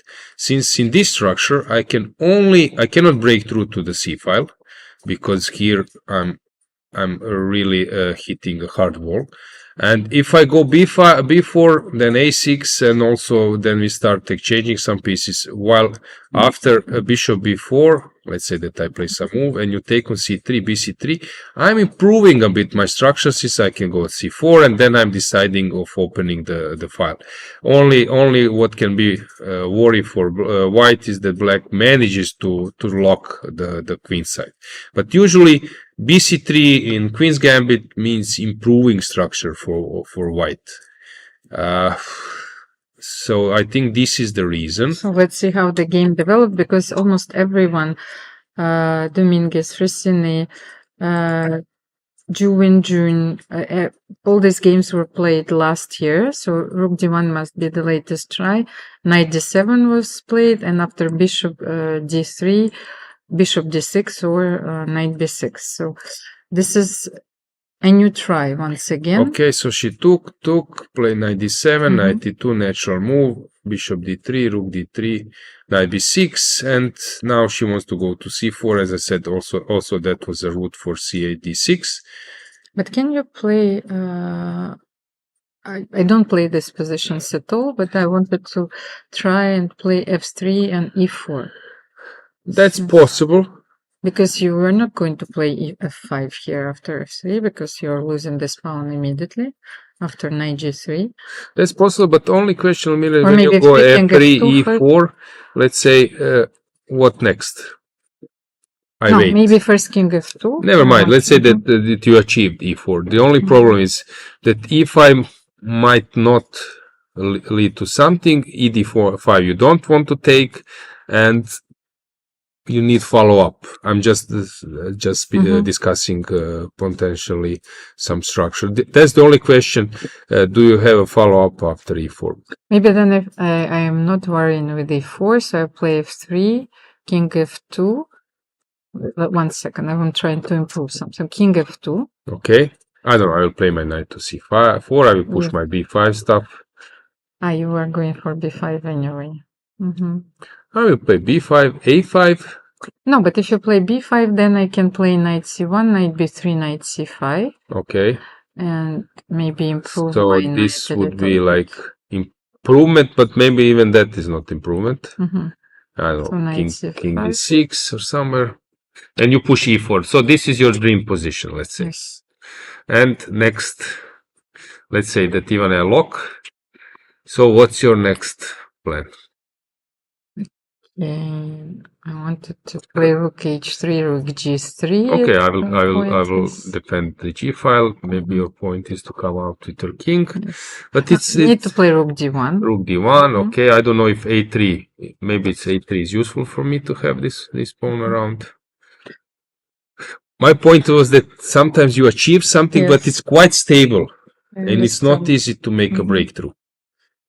Because suddenly black will start bothering white at some stage, and also black might think of doubling over g file. And as I said, with those top players, suddenly you feel excited, and they just rearrange pieces, and you see that you're going nowhere. Yeah. Yes, it looks beautiful, but what happened in the game? So she went different course. Yes. Rook h3. Okay. But I like now because this is a really nice piece. I was playing b5, and I think you just exploited very well, Almira. But maybe b5 is not necessary at all. Maybe she can play a5, b6. I don't want to be a little bit. Okay, a5. Then you go a4. So maybe b5 is. Maybe she wants rook f5 and knight g3. She's going directly for this pawn, but you have knight d6 anyway, so chasing the rook. So rook f4 was played. Rook f4. Okay, rook a to g8. Knight g3. Knight d6. Okay, so knight in the end landed on the right square. I'm curious about this. I'm curious. I don't believe that black can be worse here. It's in the style of Tigran Peterson, yes? Yeah, because actually I'm checking. I don't need even to push b5 or something. I can stay with b7 score. No, but you can also play rook g8, king e6, knight e4. You are okay, this is if I'm playing for a win. Let's say that I want to make a draw. Where will white open the file? I don't do anything. I just wait. Then I would try to bring the rook on f1. Okay. And then okay, king will be on e6. I protect this one. This looks to me that immediately I can draw the game, if I'm not mistaken. And maybe no, I cannot play g4 at this moment, so I will.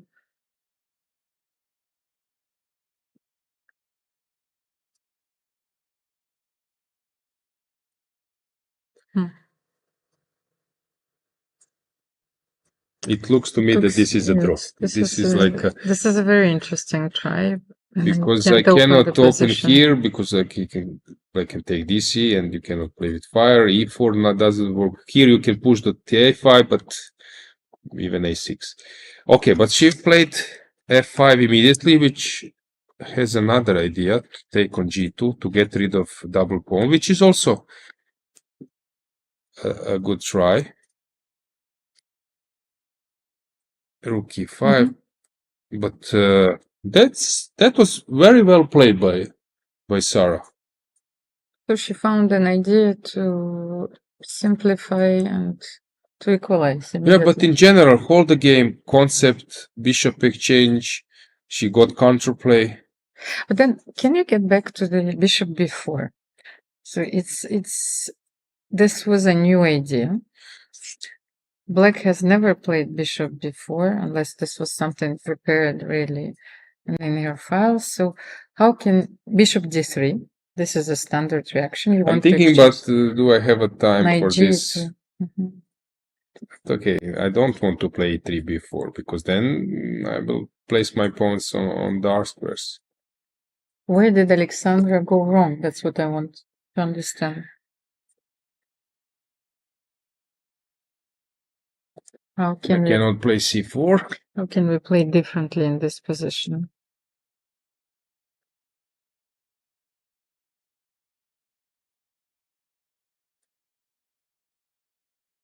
If I go king d, maybe that's why King d2? Tabatabai play king d2. Ah, so this is like this. That's why I keep subtlety. playing king d2, because now on bishop b4 I can go bishop d3, and you if can you play king take, I c3. can take a king c3 if it's necessary. But usually bc improves the structure, so okay, here maybe I'm faster and I can play rook b1 or rook c1 or something. So that's why maybe rook d1 has this weak side. Maybe she also spotted some analysis of top players. Maybe that position was discussed. Oh, but that's why king d2 is the most precise continuation. If black knows that bishop b4 alters the structure, and then you have this maneuver with knight d7, knight b6. I've learned something new. Yeah, very good, very well played, very well played. Because I don't believe that if we take a look like of some objective look of position, I can target this one. My rook is active. D3 rooks need to come into the play. I think that if you don't repeat here, okay, rook maybe e5, still you can. No, if you don't repeat rook e5, rook f5, black can activate the rooks as well. I think black is not in danger in any way. Maybe we can go full screen with the camera. Try to, and with the board, try to grasp. Will Alexandra move with something? Yeah, let's stroll around also. Maybe let's have the camera through the playing hall to see the atmosphere. Yeah, yes, and we can also have a mosaic look of the boards to give you our opinion with the all boards view. All boards view. Yeah.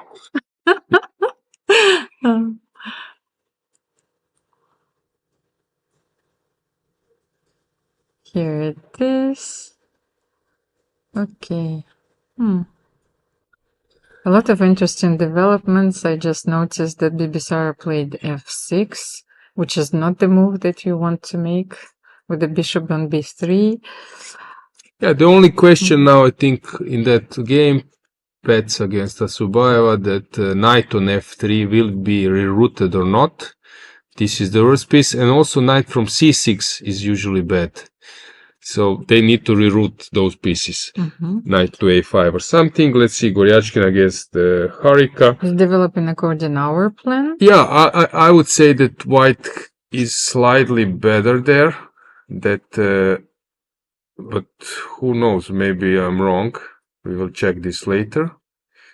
Because maybe it can be optically this a4. Maybe it was not necessary. But no, a4 was c4, not say a4. A4 was played already long ago. We have in Munguntuul against Lagno, we have knight h4 played to stop knight f5, as you mentioned. And the last board is Tan against Tan-Koneru. So she managed to exploit b5, but also black can maybe chase this knight with knight a7. So it's not clear what will happen. They traded a pair of knights in this position. Which usually favors black, since black is a little bit without space. for some pieces. Okay, normal position. But more than 1 hour for Tan, and Humpy is down to her like 37 minutes. I think it's a moment that we go to a short break, but we have moved Sarasadat. Maybe we can stay just for a minute with the camera on Kosteniuk against Sarasadat to see will this game end up with perpetual, because they are repeating the moves. We can get them full screen with the board. Since they are repeating, let's try to get them full screen with the board. Yeah, we have a move repetition. Maybe it would be interesting to get Sarah with an interview as well. If she'll be ready quickly to hear what was the concept besides this bishop b4. But let's stay for a second. I'm pretty sure that Charlize is ready later to provide us one more beautiful interview. Yes. They're having fun. Yeah, very good game on a high level. And don't forget to play King d2 next time you use this opening for white. Okay, so they got arbiter's approval. Threefold repetition. And this is the first result of the 5th round of FIDE Women's Grand Prix in Monaco. We're live from Novotel Monte Carlo. We will take a short commercial break and we will be back. Yeah, in case we will have an interview, then we might speed up that you don't wait, but... And it will be shown for you, of course. So you won't be missing anything. Till that moment, we go for a break.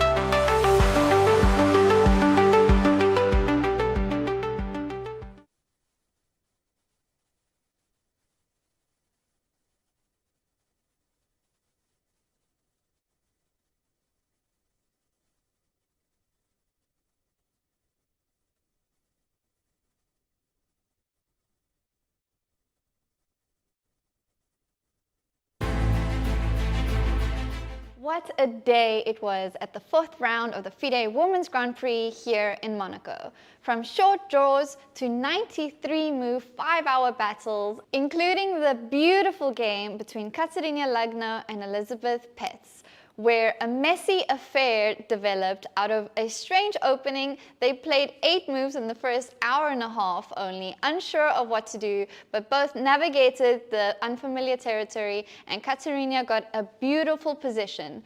Both of them played messy moves, crazy chess. I implore you to go watch this game. Beautiful moves such as g4 played by Kateryna, who drove home the point and didn't give her opponent any chance to come back. She now leads the standings by half a point, and tomorrow we play game 5. But still many rounds to go, so anything can happen. Stay tuned for more FIDE Women's Grand Prix action.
I'm here with Kateryna Lagno, who just played an amazing game against Elisabeth-Paehtz.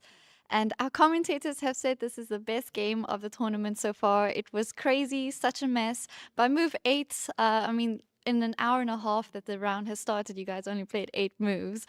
So tell us about the game, walk us through what happened. So yes, it was a complicated game. We started thinking already after, I played quite quickly c5, but actually I'm not sure about this move.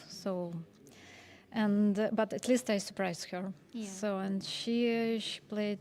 Okay, there is b6, many interesting ideas. So she played knight h5, which is also looks logical. Bishop d2, e5. Okay, there are many possibilities. You could. I was considering e4 here, but I decided to play e3 to be safe. I think it's the best option. And here, I saw during the games that she has to take on d4.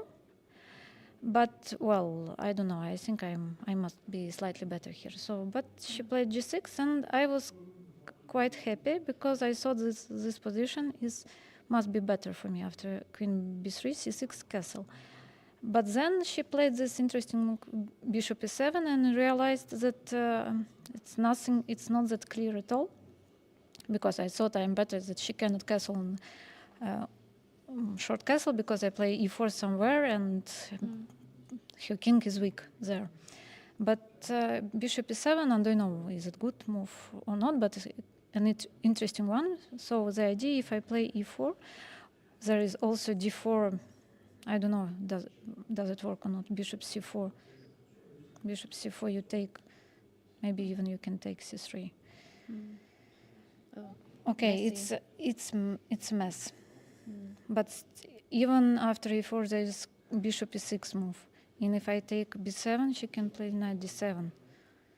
And it's kind of, I can take the pawn, but my king is very weak.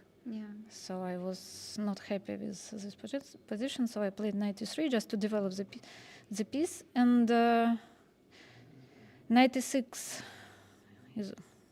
looks also very logical. She has to develop somehow because knight d7 she cannot play. I play e6. And here I'm not sure at all about my e6 move. Yeah, very interesting e6 idea here. Tell us about thought process behind that. Well, I thought I need to be quickly. I need to find some way to, because she wants to play knight c5 and bishop e5, so I have to prevent it somehow. And there is e4 move. I don't know it works or not. But then I calculated x6, but I'm not sure. I don't know about knight c5, but what I didn't like during the game that she can take. I take knight c5 takes and play king f8. And here I calculated during the game. I thought I will play knight d4 and take the bishop on e6, but then I realized there's this a6 move, and my queen is trapped because rook c8. So, should I play here queen b5? But I don't like it. She can play rook b8. I have to play queen e2. I think she has some compensation. Still unclear, but I didn't like it, so I'm not sure about this e6 move at all. She played also an interesting move, knight c5, but I take. She played king f8, which looks logical. If she takes, then there is knight e5, always check. So queen c2, bishop f5, so it was the fourth line, e4 and takes. And of course, it's a mess, because if I take h6, she just takes. Take, and everything is hanging. Knight on f3, there's bishop g5 check, e3, knight d3, so I think I'm just hopeless here. So that's why there were other options I was considering, like knight e5, I don't know, because the idea, if you play e3, I can take on g6, and again, so I need to take this bishop on e5, it's a very important piece.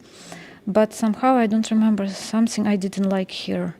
So I don't remember, but it was also an interesting choice. Just I calculated g4 line. It looked forced to me, like she has to take on g4, because otherwise, okay, she could play knight d3, but just I take and play queen b3, and even she takes g4, I play knight e5, so I have a very strong attack. So she takes knight e5. Okay, she has to take d1, knight g6, king g7. So the idea was, if she takes here, I play rook g1, h4. Which kind of happened later. Yeah.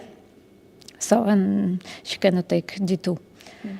So, but here, yes, I was considering there was a beautiful move, queen d2. Yes, our commentators noted this. Let's take a look at that. Queen takes d2. Yes, if you take, there is bishop g5, but actually it's the same. You can start with bishop g5. Okay. So I think it just, but I thought I must be better if I take h8. You take d2, I don't know, probably you take h8. And here I thought that I am going to protect this f7 pawn, but no, here rook g1. So no, sorry. She has to take d2. I take and take h8, but well, I thought bishop c4, then rook g1, rook g8. I don't know. Well, the computer knows better, but I thought that, okay, I'm out of danger. Let's say maybe here I'm already winning, so I don't know. But she played d3 and I take, she takes rook g1 and h4. Well, it's just hopeless for her because the king is so weak, and yes, and two bishops, so she played knight f6, and there were other moves. I could play bishop c4. I was considering just to protect the f7 pawn, but I thought maybe she can play, I don't know, knight d4, knight d3, knight d5. So I calculated this line. I thought, so it's a forced one, and there's queen f5, queen d6, e4, queen d4, rook f1. So I calculated until this moment, and if I take g5, it's hopeless. Yeah. So and she's playing with very little time on the clock, not really able to find resources. So I calculated, so if she just to be sure is, so maybe rook d1, I can play queen g1 and rook d4. Oh, pretty. So she played rook hf8, bishop e6. There was the last moment she could play knight c5 here somehow, and after e5 I kind of missed knight d3 check. You were calculating this with 2 minutes left on your clock. Yes, but still I have king c2, she takes e5, take d3. Well, if she takes g5, rook e1, but no, it should be winning still. So if she takes e6, then also maybe knight e4. So, but well, knight c5 was the last resource. Yes, last resource for her. Maybe I was not precise here. Maybe I could play something better. I don't know. But after rook d8, yes, just I take and play e5, and the game is over. Yeah. So you didn't think there was any chance of a comeback for her? Here, no. Here's too little. And time for both of you, just the pressure, the intensity, all of us were sitting like on the edge of our seats. So, wow, amazing game. Thank you. And how would you describe this this game in like normal non-chess way? No, there is only, I don't know, only chess way, just a beautiful game, and I don't have such a, it's been a long time I didn't play such a beautiful game because I have more or less solid style, so it's kind of good feeling. Well, a crazy game. We do have a beauty prize, so this is obviously in contest for that. Thank you so much for walking us through it, and congratulations once again, Kateryna. It's my favorite song.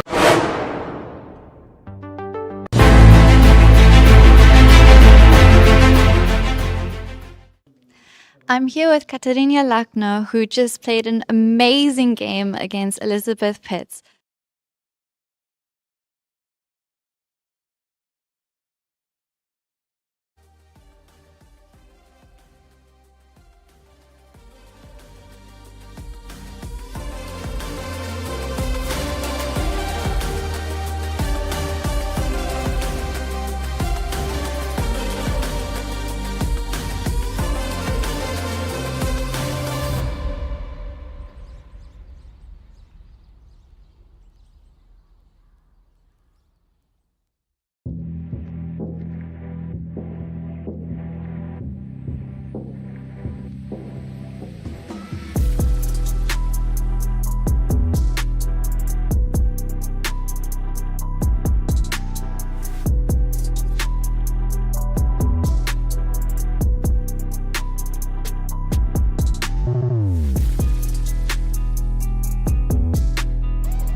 après ça arrive vers nous. Non?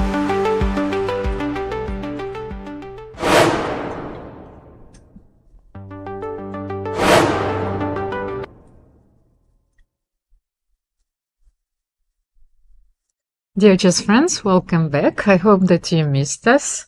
Alojzije, what do you think? Do they miss us when we're not here? It's easier when you watch the games and listen to some comments, so I'm happy that we can be here and maybe provide some insights. I would like to greet our audience. Thank you so much for watching us.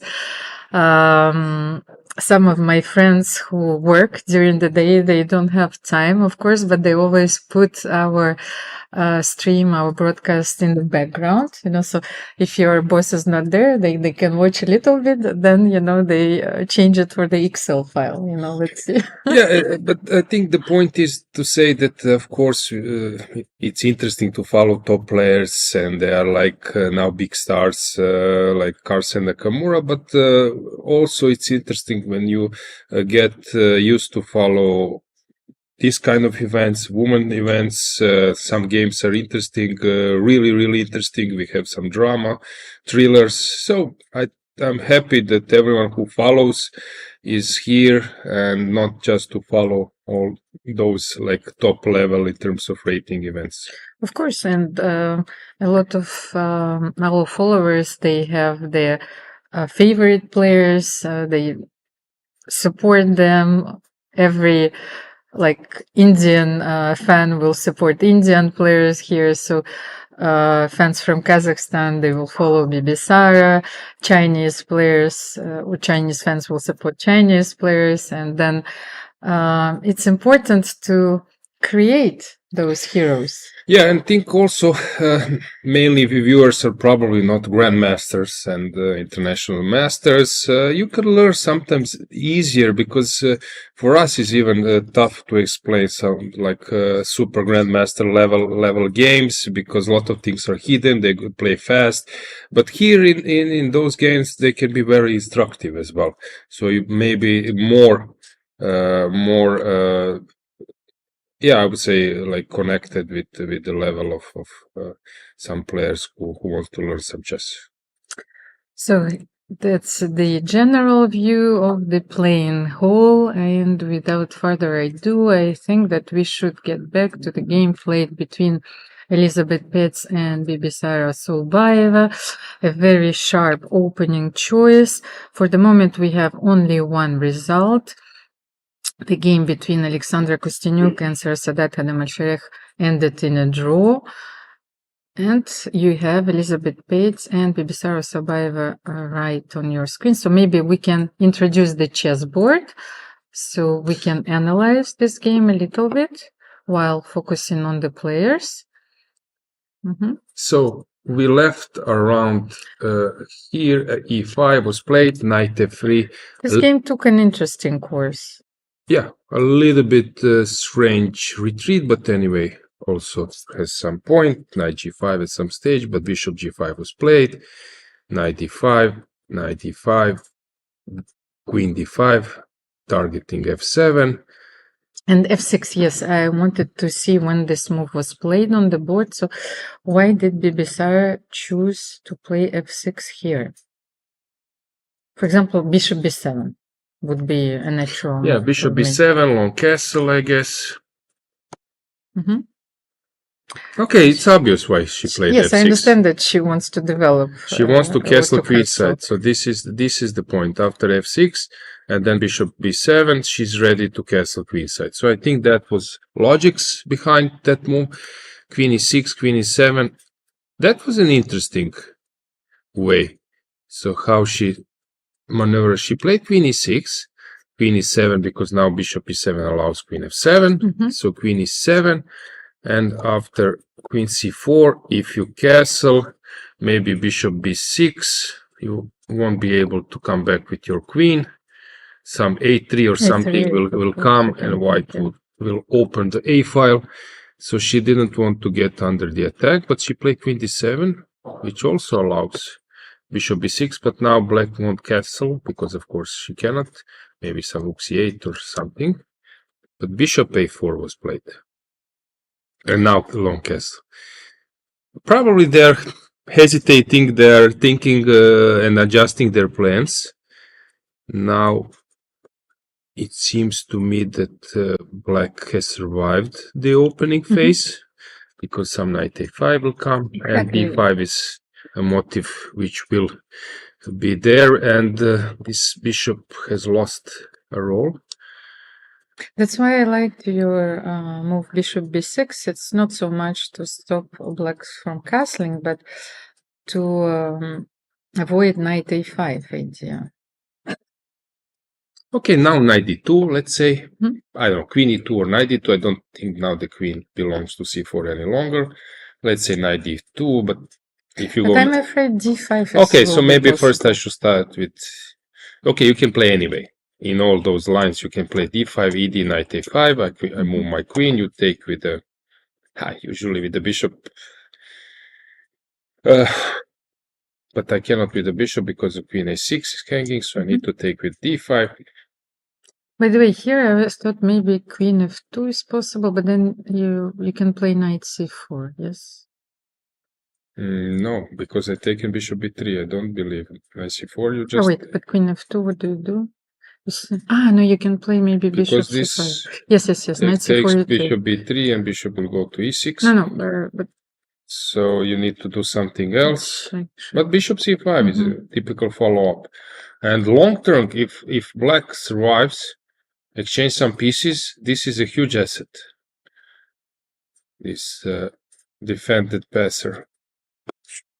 So queen f2 maybe not necessary. Yes, so queen, especially with the rook on d5, what can you do? But then knight b3. And I think now this is the worst piece. Although it looks super active, I would exchange it. I don't know, I would play even like this. Bishop if you b3. take, I would take maybe even with a pawn.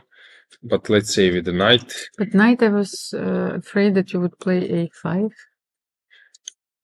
Or a5 now? Yes, a5. Okay, but now. then queen then b5 comes, I take. You will take on d5 and queen b5. Okay. So I think this is actually maybe knight b3 as well, but then knight c4 and I'm not sure what's going on here.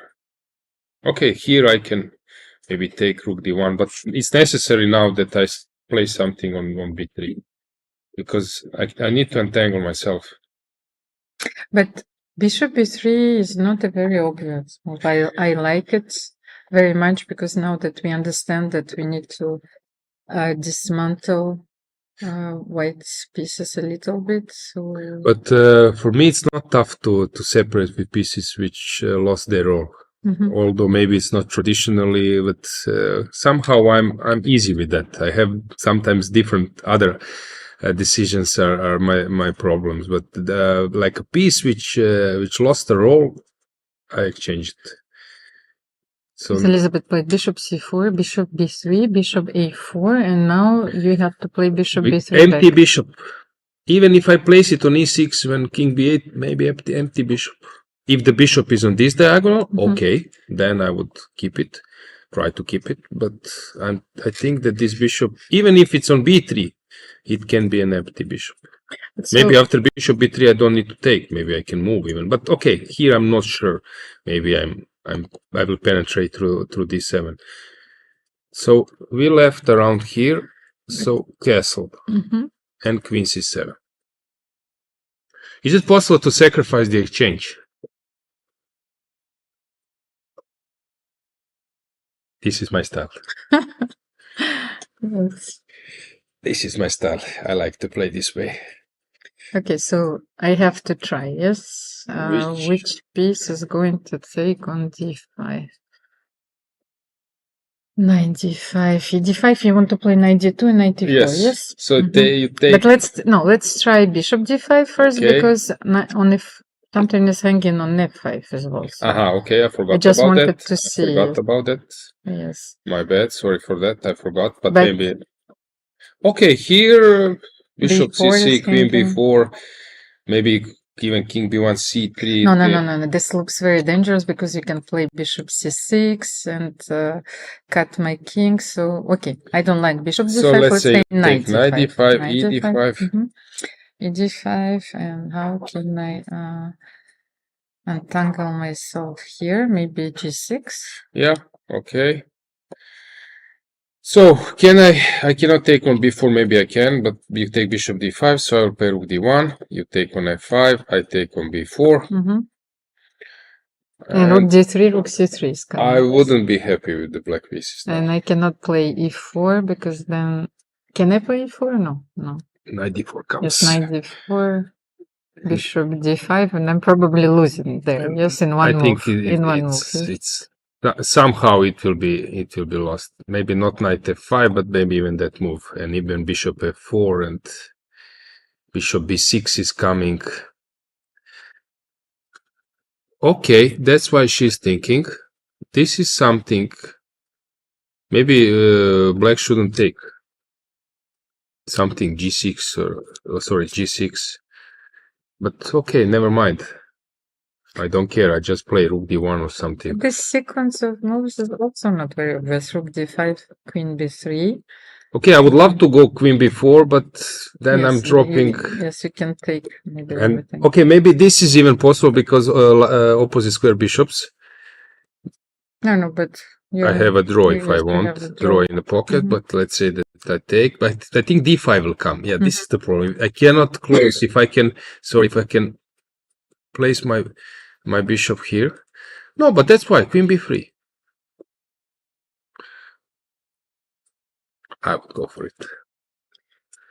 Okay, now I grasped a logic. We did it together. For us to... So rook d5. I would love to check the camera to sense is she thinking about rook d5. Can we get the full screen on the board? And I need to move something because I understand why I'm trying to look at the board because I cannot see it.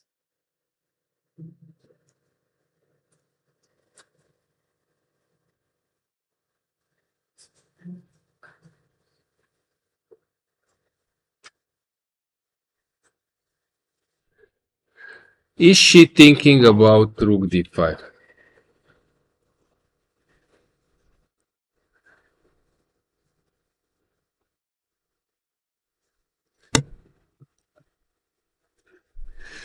You know better than what's your inner feeling?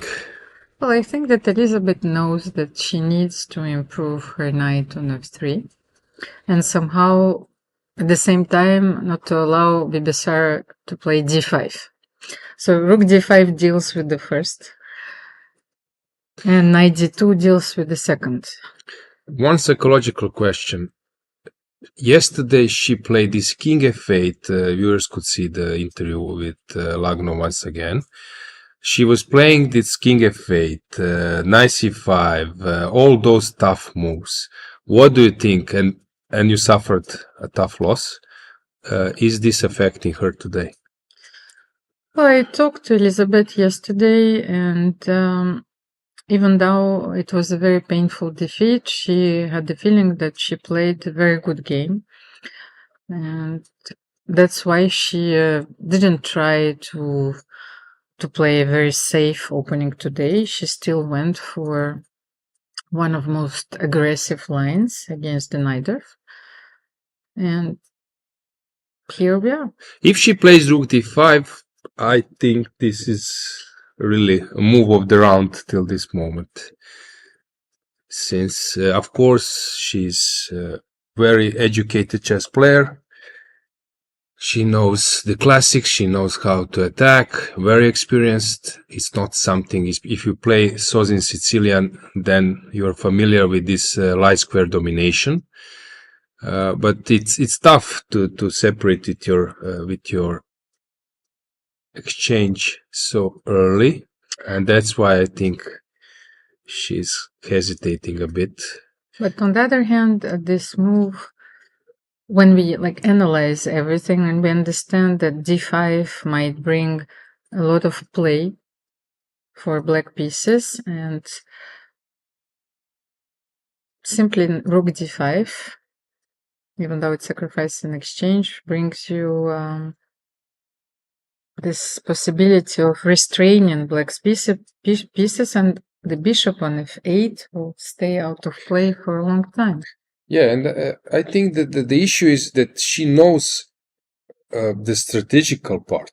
I'm stopping d5. I'm stopping counterplay. I will start playing on the queen side since I stopped the action in the center. I want to dominate over light squares. But then you want to get approval with your calculation, and to move around in calculation, it's really not an easy thing. So I think what's now bother her is how to get approval with tactical, or let's say calculational means. So you start calculating and you need to evaluate. So I think that's the issue. If this would be a rapid or blitz, when you need to play more on initiative, then you would play rook d5. But in classical game, you also need to get approval with concrete play that your sacrifice stands calculation or tactical test. And there is one very important factor that we maybe forgot to mention, is that this pawn on e4 might become a very important target, especially that you don't have time to play rook d2 and double your rook on the d files, and that's why we were considering this exchange sacrifice, rook d5. Because after rook d2, knight a5, for example, and what do you do? Yeah, you need to move away the queen. She's about to make a move. Let's see, just a second. So you have to take all those elements into consideration. Also, one thing is that you don't want to play, as you mentioned, e4 square. Almira is weak. You don't want to enter endgame. Usually in Sicilian, endgames are not great for white. There are some endgames with domination or light squares where they're good. But in general, you want to avoid the endgame. And actually, that's the threat of black. Black wants to offer an endgame, which I think will yield black promising chances with g6 and all those chances on the queen side, king side, and in the center. What is strange, I just had this thought that very often black is the one who is sacrificing in exchange on c3, and then win the e4 pawn and f5 pawn, then push d5, and this offers black pieces like a lot of dynamic play and possibilities. So here they don't even have to sacrifice the exchange. So Elisabeth has to be careful, and she knows it. She takes a lot of time for her next move. She was about to make a move, and that's why Bibisara actually came back to the chessboard, and she's waiting for Elisabeth to move, but she is hesitating. Yeah, I understand, because it's not like that she's forced to do. There are several ways. It's possible even to play it a bit safer. Well, by the way, I mentioned queen e2, and she played bishop b3. Bishop b3, but here? Okay, that's also a reasonable idea. Since after knight maybe a5, she wants to take and bishop she d5, wants maybe yes? to take and bishop d5. Okay. But usually black is fine in those positions. Because you can play knight c4, knight b6 and push d5 in the end. But you will take bishop b6 once Fischer took on b6 and played around this. Yeah, I think now black is thinking, is she immediately supposed to play g6? Because if you take maybe knight b6, a5, and knight will come to c5 at some stage. So g4. I don't know. Maybe this is not great for. No. But not with the pawn. Yeah, but the rook d5, then knight c4, and knight b6 you just mentioned. Bishop f2. Okay. And here I will take. Check. Bishop goes to e3. No, but I wanted just to mention that this is exactly what we need to avoid. It's not, of course, you tried the most dangerous line, but so this this is the line that you shouldn't enter, this one. Because here you immediately take on b6. Yeah, knight goes to c4, b3, and so. Yes, you can go knight d2 and knight c4. So that's why we tried immediately to open a few lines and to play g6 here. Yeah, g6 is typical motive to be first to conquer g-file, and after g6, if you take, then this is also improvement because f5 is coming. I would play this knight a5 because I don't see anything else. I would, yeah. Okay, d5 is also possible. g5 here? Yeah, because ed, knight a5, and if you take, we are again in that position where d5 will be recovered by black. After knight b3. Can you play queen e4, but Yes. knight b3 ab? That's possible. And then what Queen kind of a5. queen a5. Also, I guess fine for black, but it can be tricky for black as well. Because white will double the rooks first. Complicated, really complicated. Maybe we should stop for a second and switch to another game. So bishop b3 was actually a normal move. Rook d5 was a little bit more complicated. Which game, Almira, you prefer to check? We haven't seen Batkhuyag against Kateryna for a while. Okay, at that position, fg happens, the move we were discussing. So instead of taking on g3 immediately, Lagno played knight h4, and after queen h5, she took now. fg3 is forced, his queen is no longer there to take the bishop. So fg3, knight g6, bishop d3. She cannot take because the knight is hanging. Bishop b3. Yeah, so she needs to go knight f6, and then bishop g5. Interesting that she didn't play queen f2 first, but she went queen g5. Very brave decision. Queen b2. That's a mess.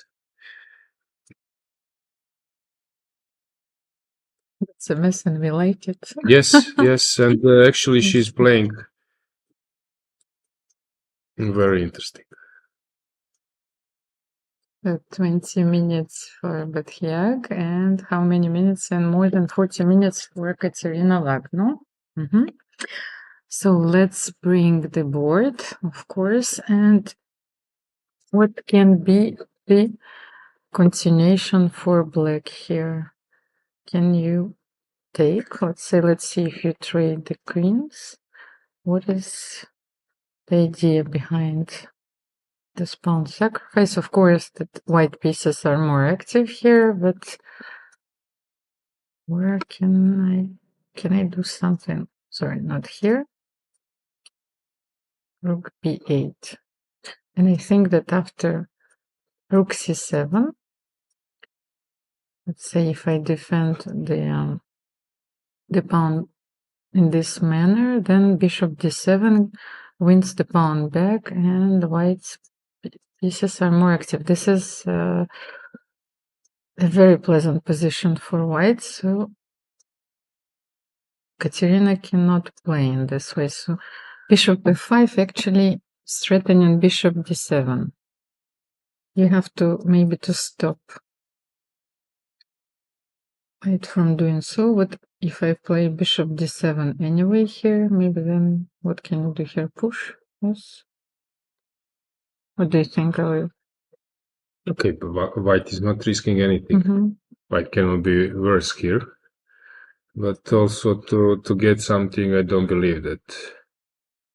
Okay, let's say I don't take on f5. I don't trade queens because this offers you this extra opportunities to take and to play bishop d7. It's logical to take because when you take, you will always have some normal Can structure. I start with this? Let's say. Let's see what happens if you take on f6. If I allow you but to. Now white is not risking anything. It just takes. And rook e7. And this only white can play for a win. Okay. G4 or something. Come out with the king.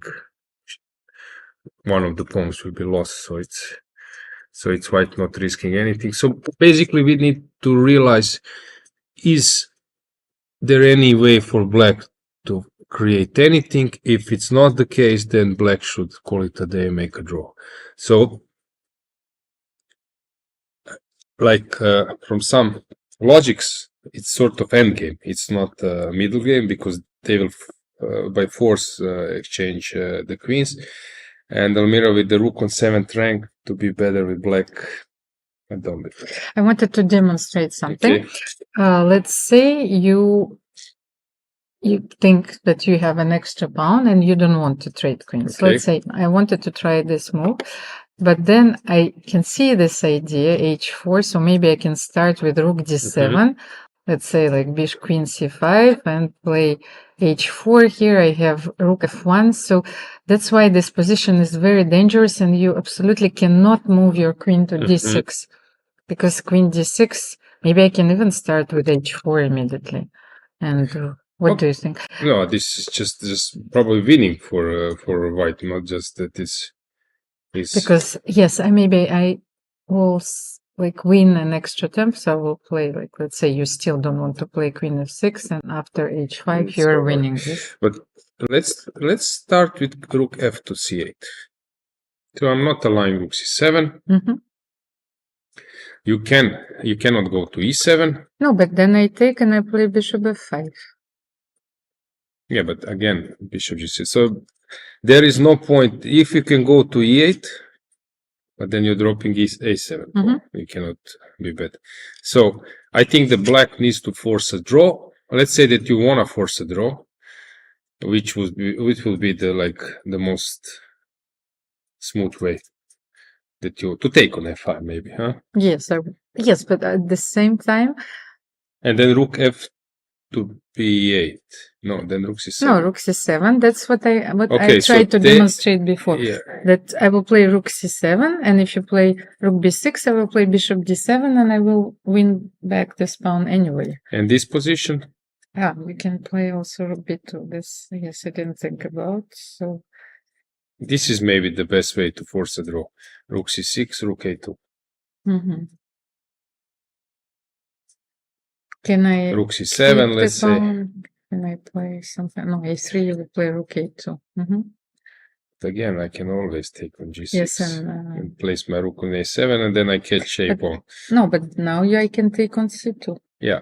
Okay, so you play what, a5? Yes.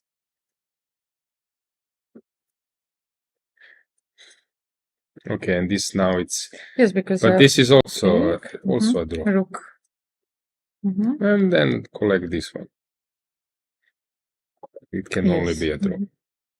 a4, you take. It can only be a draw. Yeah. So I think this is the way to go to make a draw, but Munguntuul playing really, really great. Big kudos to her. Of course. Choosing openings now. She's very confident. Maybe it's a moment that we go full screen. And just to remind our viewers, of course, our audience, that 6 out of 9, so 6 points out of 9, is necessary to achieve the Grandmaster norm. And Batkhuyag Munguntuul is one of those players who are seeking maybe their last Grandmaster norm, and this is possible in this Grand Prix. So 7 of the players are bearing the Grandmaster title, the sacred title. Maybe we should show to viewers that players are actually catching other games because they have a huge screen. I don't know if Etienne can provide us that angle. So all the games are also broadcasted in the playing hall, so players could follow other games as well. So that's why they are looking up. a5 was played. Okay, It's a very good move. yeah. Maybe she is anticipating this positional transformation. She knows that. Let's say that I take. I will go to e7. But it's also a dead draw. A4. A4, rook c7, Rook A6. rook a6. Okay, but then you are completely stuck. I don't know, a3 or something. Maybe I should push g4 first. But can I play king g7? Okay, and then I wait. I have another. And I don't know, a3 or something. Okay, you can maybe h4 to not allow you that. No, it's not possible to I can play king g8. Okay, then I play a3, go out with the king. It's not possible to win by just sticking to your pawn. But it's also a matter of taste of white. This I'm showing this bishop g6 sequence, which probably is not needed, and queen f6. Maybe I can start with rook c7. But Kateryna, I think, is anticipating this sequence, so she. But I think she's aware. She's aware that there are no chances to play for a win. That she needs to be very professional, make a draw in some way, because it's not the moment, I think, to try to be hero. Kateryna is the sole leader after the 4 rounds. She won a beautiful game yesterday, so 3 out of 4. A very good performance, solid performance for Kateryna. Her last Grand Prix wasn't very successful, so she needs to score well in this one. And maybe let's move to another game. What do you think? Yes, now we have the standings. Kateryna is leading with 3 points out of 4. Few players chasing her with 2.5 points out of 4.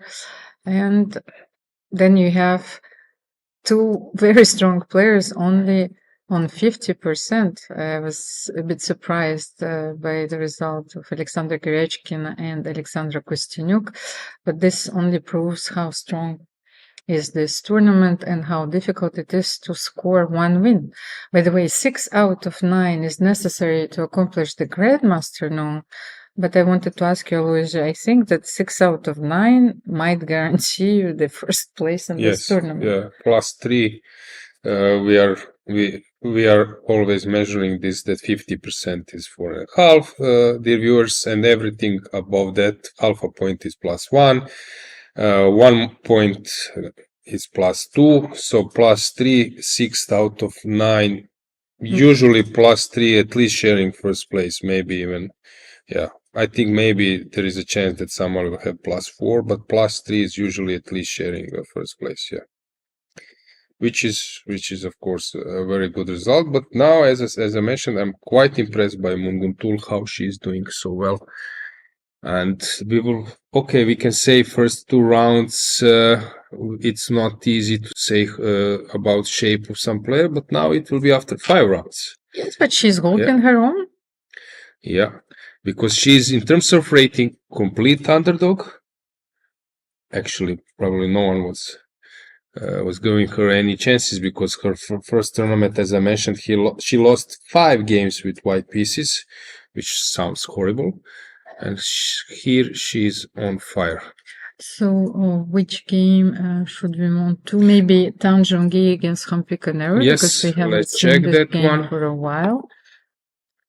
Let's check that one. What's going on? So around here we left. Let's get the board back. And maybe the visual of the players. So knight instead of bishop. F6 was played. Oh, this is getting interesting. Instead of bishop concept, white retreated the bishop and then play knight e3. This is the way how she conquered this b5 square. And d3, bishop d7. I like the arrangement of black's pieces. a4 always is, I would say, tempting to make that move, but you're losing this long-term flexibility, which from 4 pawns, from majority, suddenly you lost your majority. You are playing like you have the equal number of pawns, since your opponent is actually stopping your movement. But it's understandable. I think that she wanted to prevent her opponent from playing a4. Okay, she could So- have Mhm. done it with a3, so I would rather stick Oh. to that move. Mhm. But then maybe a knight a7 exchanging the knights. Okay, What do you think after? okay, but then before maybe she Maybe needs to before, calculate. mhm. Yeah, takes. That's something, Takes, some takes, improvement. takes. Yeah, takes. Yeah. So she went for a4, which Mhm. I would do it only if I would know that I have like clear way of play on the king side, and here I cannot say that it's clear that white will make a breakthrough. Probably breakthrough means that you need to push also g pawn. Yes, actually it happened. And then, as you know, Almira, sometimes you can be crushed in some counter attack. It's a brave way of play, but it's also I've seen many games where white lost with that type of play. I agree that it may backfire, but maybe Tan Zhongyi was looking at her opponent's clock, 16 minutes left for Koneru, and it can justify those risky decisions.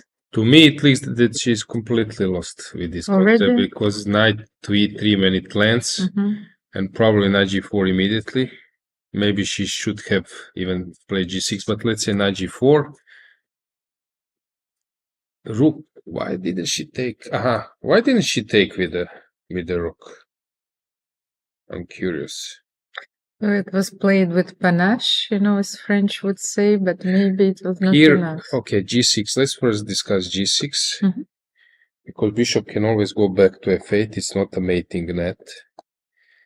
Yes, but maybe g6, queen g3 first. Okay, takes on g2. This one is hanging take, Yes. queen c6. And what now? Rook e4. Knight d3 then. Yes, Yeah. I cannot play rook e4. So, king g1 and any tactics? Knight f3 is not winning? No? It's winning, yes, of course. Knight f3? I was thinking knight d3, rook e3, some stuff, but yes, of course, knight f3. Oh, I thought that you were like, No. you're checking. No, I was not checking. I was thinking. My tactical I was vision. thinking. Sometimes I don't have time to think. Oh, okay. I don't want to play this. No, So after this g6, looks wrong, yes. my feeling is that black is just totally winning. And you might be right. So I don't believe that this f6 can be an asset. The problem, I think, main problem now that that knight on b5 is actually out of play, and as we know, queen. It's not important that queen is out to play, because queen can join with check or very quickly to the other wing, but knight will stay there forever. a very shaky performance in this tournament by Tan, because, as you know, she is top seed of this event, and she is going to play against Jun, the current world champion, for the world crown. But here, somehow, she's not only underperforming, but she didn't convert a few technical positions where she's very strong. But here, I think that black misplayed it a bit. I'm trying to grasp why rook e8 was not played. Queen g3 was probably the idea. Okay, I don't know. And then you want to play h3, but I'm playing rook e3 next. So h5 or bishop d7. I don't know, maybe bishop d7, safer move to come with the queen. And rook e3, if you go h3. I can also take on f6 now, but probably rook e3 is also... Okay, rook e3, queen b8 now, I see it. So maybe this is not working, but I can take now knight f6. But maybe I can play h5, because now after h3 I can play rook e3. Because if you give check, I go up. No, hang on. I'm a bishop. My knight is hanging. Take the knight. Yeah. Sorry. My knight is hanging. No. Maybe bishop d7 is. Okay, so she took with this, and after queen g3, now to take with the knight to open the 6th rank, and then came bishop c1. Transferring the bishop to g5? Is this the idea, or bishop h6 Yeah, and then bishop bishop g5. g5? Okay, this can be tricky. Can I avoid it somehow? This can be tricky. How am I stopping this bishop g5 idea? Okay, I can play bishop e7. You go bishop g5. So the moment that you've said that black is completely winning, the tables have turned. Yes, here I think. So what was the decisive mistake? I think even here, mistake, or maybe hang on. inaccuracy? So f6 was played. Mm-hmm. So why knight d3 is not working? Queen g3. Mm-hmm. Okay, got it. No, but we were considering g6 here. Yeah.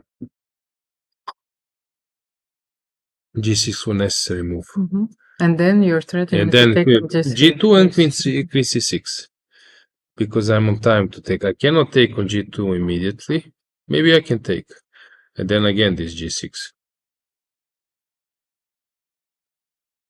But she was afraid of this g6. This is the issue for her.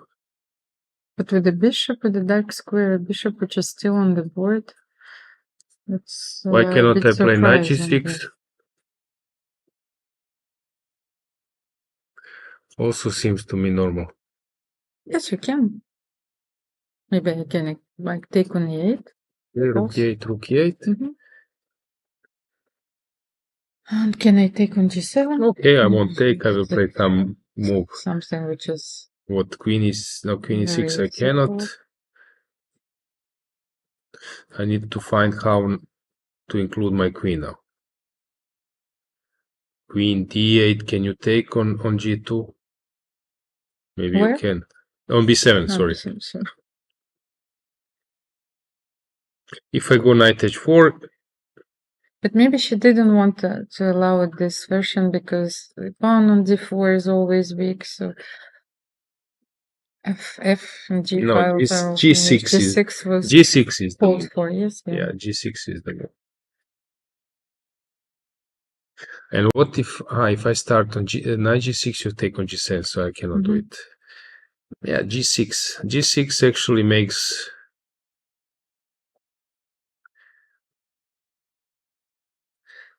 Because now I think that initiative is in white hands. Okay, bishop e7. Which move is this? How many moves? 10 more moves. 10 more moves till the time control, but still, those might be the most difficult moves in this game because Humpy has only 11 minutes left, and as you said, this is another critical moment in But this she game. will find, I think, bishop. She will find a way. I don't believe that she will play bishop e7. And I don't believe that she will get. What was played? Bishop e7, yeah. And after bishop g5, she will play knight h5. And I don't believe that. And after queen h4, she takes, and maybe even f6. And also, it's not necessary to play knight h5. Maybe she can play king f8. Harika's move. Yes. I need to stop bishop f6, maybe. But are you threatening bishop f6? For the moment, not. No. Okay. So can I play something else? Unless you threaten something like you want to take on b7. But I'm not sure that you want to give up this bishop. This move probably is not necessary. So I need to find a move. If I go h6. Can I take on h6 or not? And then knight h5, queen yes, h6. Queen h4. No, I play knight h5. Sorry. Here? And this is my idea. But then queen somewhere, attacking the bishop. Can I play queen e1? Yes, you can. I can? Or queen e5 or queen e1. Queen e5, yes. I take and you take. Okay, that's something I don't want to do. So I need to find a useful move. But king f8 is a move. And then to prepare h6. After queen h4, if I go h6, can you sacrifice? I would like to try. So, maybe you can. So you should take queen h6 and then rook f3. Yeah, and queen is. You want rook f5? I think this rook f3 is maybe better. No, that was my first Rook f3. choice. Rook f3, No, and this then is something I would avoid. So instead of h6, I need to do something. Okay, white is pushing a bit. but maybe not king f8. Let me think for a second here. Let's try the knight h5 line, because I feel that we need to trade the dark square Knight h5, we mentioned queen no, queen h4. Queen h4, we mentioned takes, Takes. and probably I need to And play can I f6. come back? If you come back, then Yes, then what's then the there is idea? some c5 or something maybe. c5. c5. Okay. Queen And then, e6. okay, this one is now Yes, lost. and bishop b7. I don't know, this is something which is not great. So maybe knight. If you go f6. But I'm Bishop a bit d5. worried, you know, the knight is on the rim, as they say. Yeah. And bishop d5 is also possible. King h8, yes. King f8 I would play. But what next? I'm trying. Okay, after king f8 you go queen h4. Are you threatening to take on f7 after bishop f6 and bishop? Maybe you do.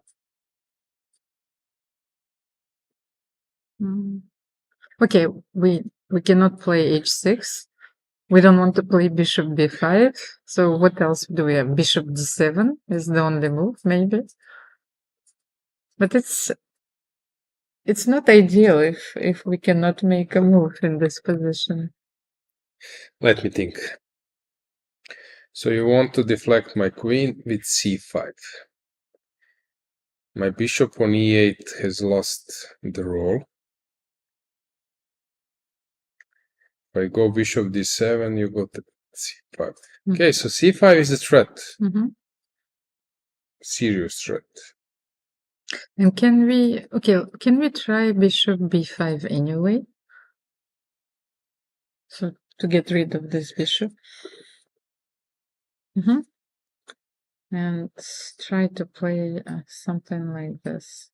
The problem is now when I lose b pawn in this version, if I lose b pawn, I can have some calm, because here I will play against two pawns, which I would rather. Okay, so my sense says that s6 maybe. How was it? No, so, h6. No, knight h5, yes. queen h4. We took knight h5 wasn't. Yes. f6 you want to play? No. How was it h6 this? h6, bishop h6. So no, king f8, queen h6. Okay, this. Yeah, no, but I will take bishop h6. How was it? I could come with the queen to h6. How was that? No, because you took the bishop on h6 here, h6. Okay. Bishop g5, h6. I took knight h5. Okay, queen e1. Okay, queen e1. I take on h6. And you take on e7, and I give check. Queen e3. Okay. You so take. I take. If you go rook e1, knight. No, I want to play d4. Okay, then I take on b. Yes, you can take on but d5. I don't know, this is... No, because I forgot that you can take on d5 and take on... Okay, let's say bishop d7. I wouldn't go for it. Who will calculate this? But I have bishop f3 then. No, this is something you don't want to calculate. Okay. Crisis management. What to do? But while Zhongyi is thinking, let's have a quick look on the other games. So bishop g5 should... Yes, because she's still considering this move. What else do we have? Okay, let's check Goryachkina. I think we haven't touched this for a long... So around here, she took with the queen. Interesting decision. Because you cannot penetrate with the queen over e-file. Why she didn't take and then rook e4? Okay. Because queen of f6 is now really good. c4. Okay, so she was hoping that this domination over the e-file.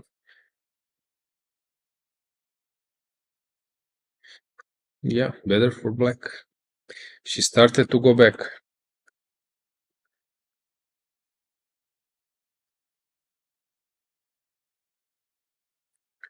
So what if I take on h5? They are repeating the moves at this moment or not? Maybe she They doesn't want... They repeated, but then rook d7 followed. Yes, because she wanted to avoid queen This e7, is a glitch. no? Rook e8. But I think Alojzije, after queen h5, she wanted to avoid queen e7. Okay. What is happening after queen h5 or queen e7? Okay, rook somewhere, rook, I don't know, c8. They can maybe chase your rook here, no? Queen d7. I take on d4. Okay. So I can take on d4. So Alexandra is combining a few active moves with a few prophylactic moves. So rook d7 was necessary, and she wants to take on h5. So let's see what happens after queen h5 here. Is she winning? Okay. Like queen c8, I thought, yes. So Queen f5. Mm-hmm. And you give check to g8 or rook h8. Now, can I play rook h8? Okay, I think it's similar idea. Anyway, you will give. I will go here. Yeah. No, but I'm. Okay, h5. You give check somewhere. I come out. And how to continue here? Rook g8. Rook g8 with the d. Yeah, but then rook g8 is better, Almira. You go rook g8. Yes, rook g8. King f8 and queen f8. King f6, queen f8. And only white can maybe do something, I guess. But what are you threatening? Queen g7 and then what? Nothing. Nothing? Yeah. So I'm not sure. I don't agree with this. I'm trying to find a way. Why to go for it? Why to play this line? Why to take coordinate? No. I just wanted to illustrate the point. Because there is no need. Maybe I can just play rook e7. The pawn is en prise, so I wanted to try. Because I think the black wants desperately to exchange the rooks. So rook e7, queen e7. I thought that black was slightly better. I can take on e7, then take on g6, and wait. But as we remember, that was not a very good strategy against Alexandra Goryachkina, because she won a very nice technical endgame against Bibisara Assaubayeva. You know, they were maneuvering for hours, and then Alexandra won a pawn. That's why I'm thinking about queen h5. It reminds me of this scenario, and then she won. She activated her pieces. Okay, while we are waiting what will happen here, let's see what's going on in Lagno. Okay, we have a glitch here. So what happened? So they exchanged the rooks. This is the position. Okay, she can take on f6 and then on c6, and it will be a draw. Maybe we can just send a message to our Marco that the board, we have a glitch in that board, because this was not the case for sure. This reminds me of like a very interesting musical piece, which is called Enigmatic Variations. So no matter what we do, we will still come, you know, to to the position which we analyzed. It was corrected. Yes. So she took on c6.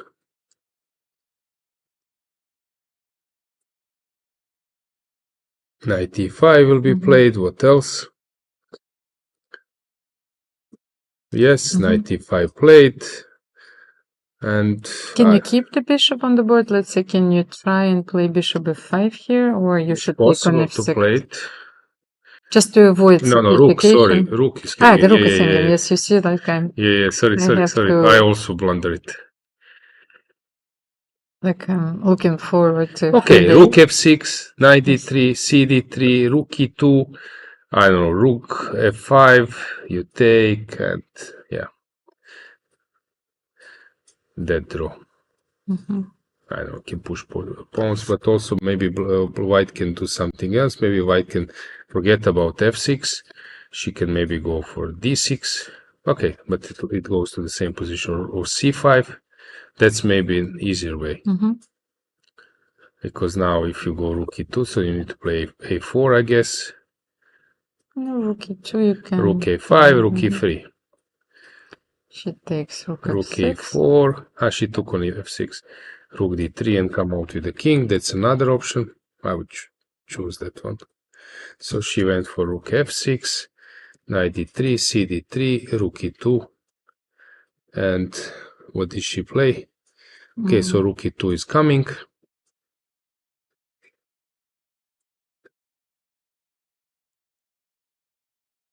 Okay, But white will... very well played by Batkhuyag. Yeah, Kateryna as that well. means if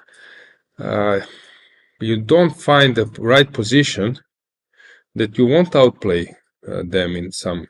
So you need to find some completely unbalanced, but that means that you are also out of comfort zone. You need to play something which is not your maybe main repertoire. If you don't surprise her and the position is normal, she will find. She will play on 2500 level. But once again, Batkhuyag is a very strong player, and her peak was almost 2470. And she's still playing very well against the elite players. So rook e2. What do you think? These days, as I said, I think the same of importance is preparation, which game you, which opening you prepare for that game, because if your choice is maybe not unpleasant for your opponent, you won't outplay 2300, 2400 players, even if you are 2550 or something. Rook e2. Okay, this game will end the draw. We can maybe stay with the camera a bit to catch if we will have a handshake. But there are other dramatic developments, I think, in... Let's check Paehtz against Assaubayeva. So... But she managed, you know, she entered this line. She gave up the... she gave her the possibility to take on b6. How did it happen? See, yes, bishop d5. Then what was played? Take. g6, G6, correct move. as we anticipated, b3. And b3, so But she could have played bishop e3, she didn't want to do it, which is a bit strange decision. I think... Okay, she wanted to play this position. Okay, when bishop is c5 and not this from Rouser Sicilian is good, because then this square is not so important. Knight h4, rook g8, g3, a5. And what can you do? Usually you break those positions as black with exchange sacrifice. So at some stage black should sacrifice because this bishop on c5 really helps you, since you're stopping a lot of things, and later you can even play a4, and rook and a bishop, they can cooperate very well. So I would think, is there any way where I can maybe get a pawn or exchange sacrifice? But g5 was played, I think, yes? Yeah. And then knight g2 is, for me, would be an obvious reply, because I want... h5, I will go. But h5, h3, let's see that I will not allow you to... And then g4. g4, h4. Okay, but then long term. No, but let's show it, yes? So h5, h3, g4, h4. I think now that can be a mess. Now I'm preparing this a push. Okay, but that's why I wanted to keep the knight on g1, so maybe she can play knight e1, knight g2, knight e1, and protect the pawn on c2. No, but first bring the rook to... Okay, rook. Yes. Let's say rook d1. Okay, if I push. Okay, now... Okay, you can play. Careful, but I can you play can play that yes, way, and how can you... and then you wait. Yes, how can you break?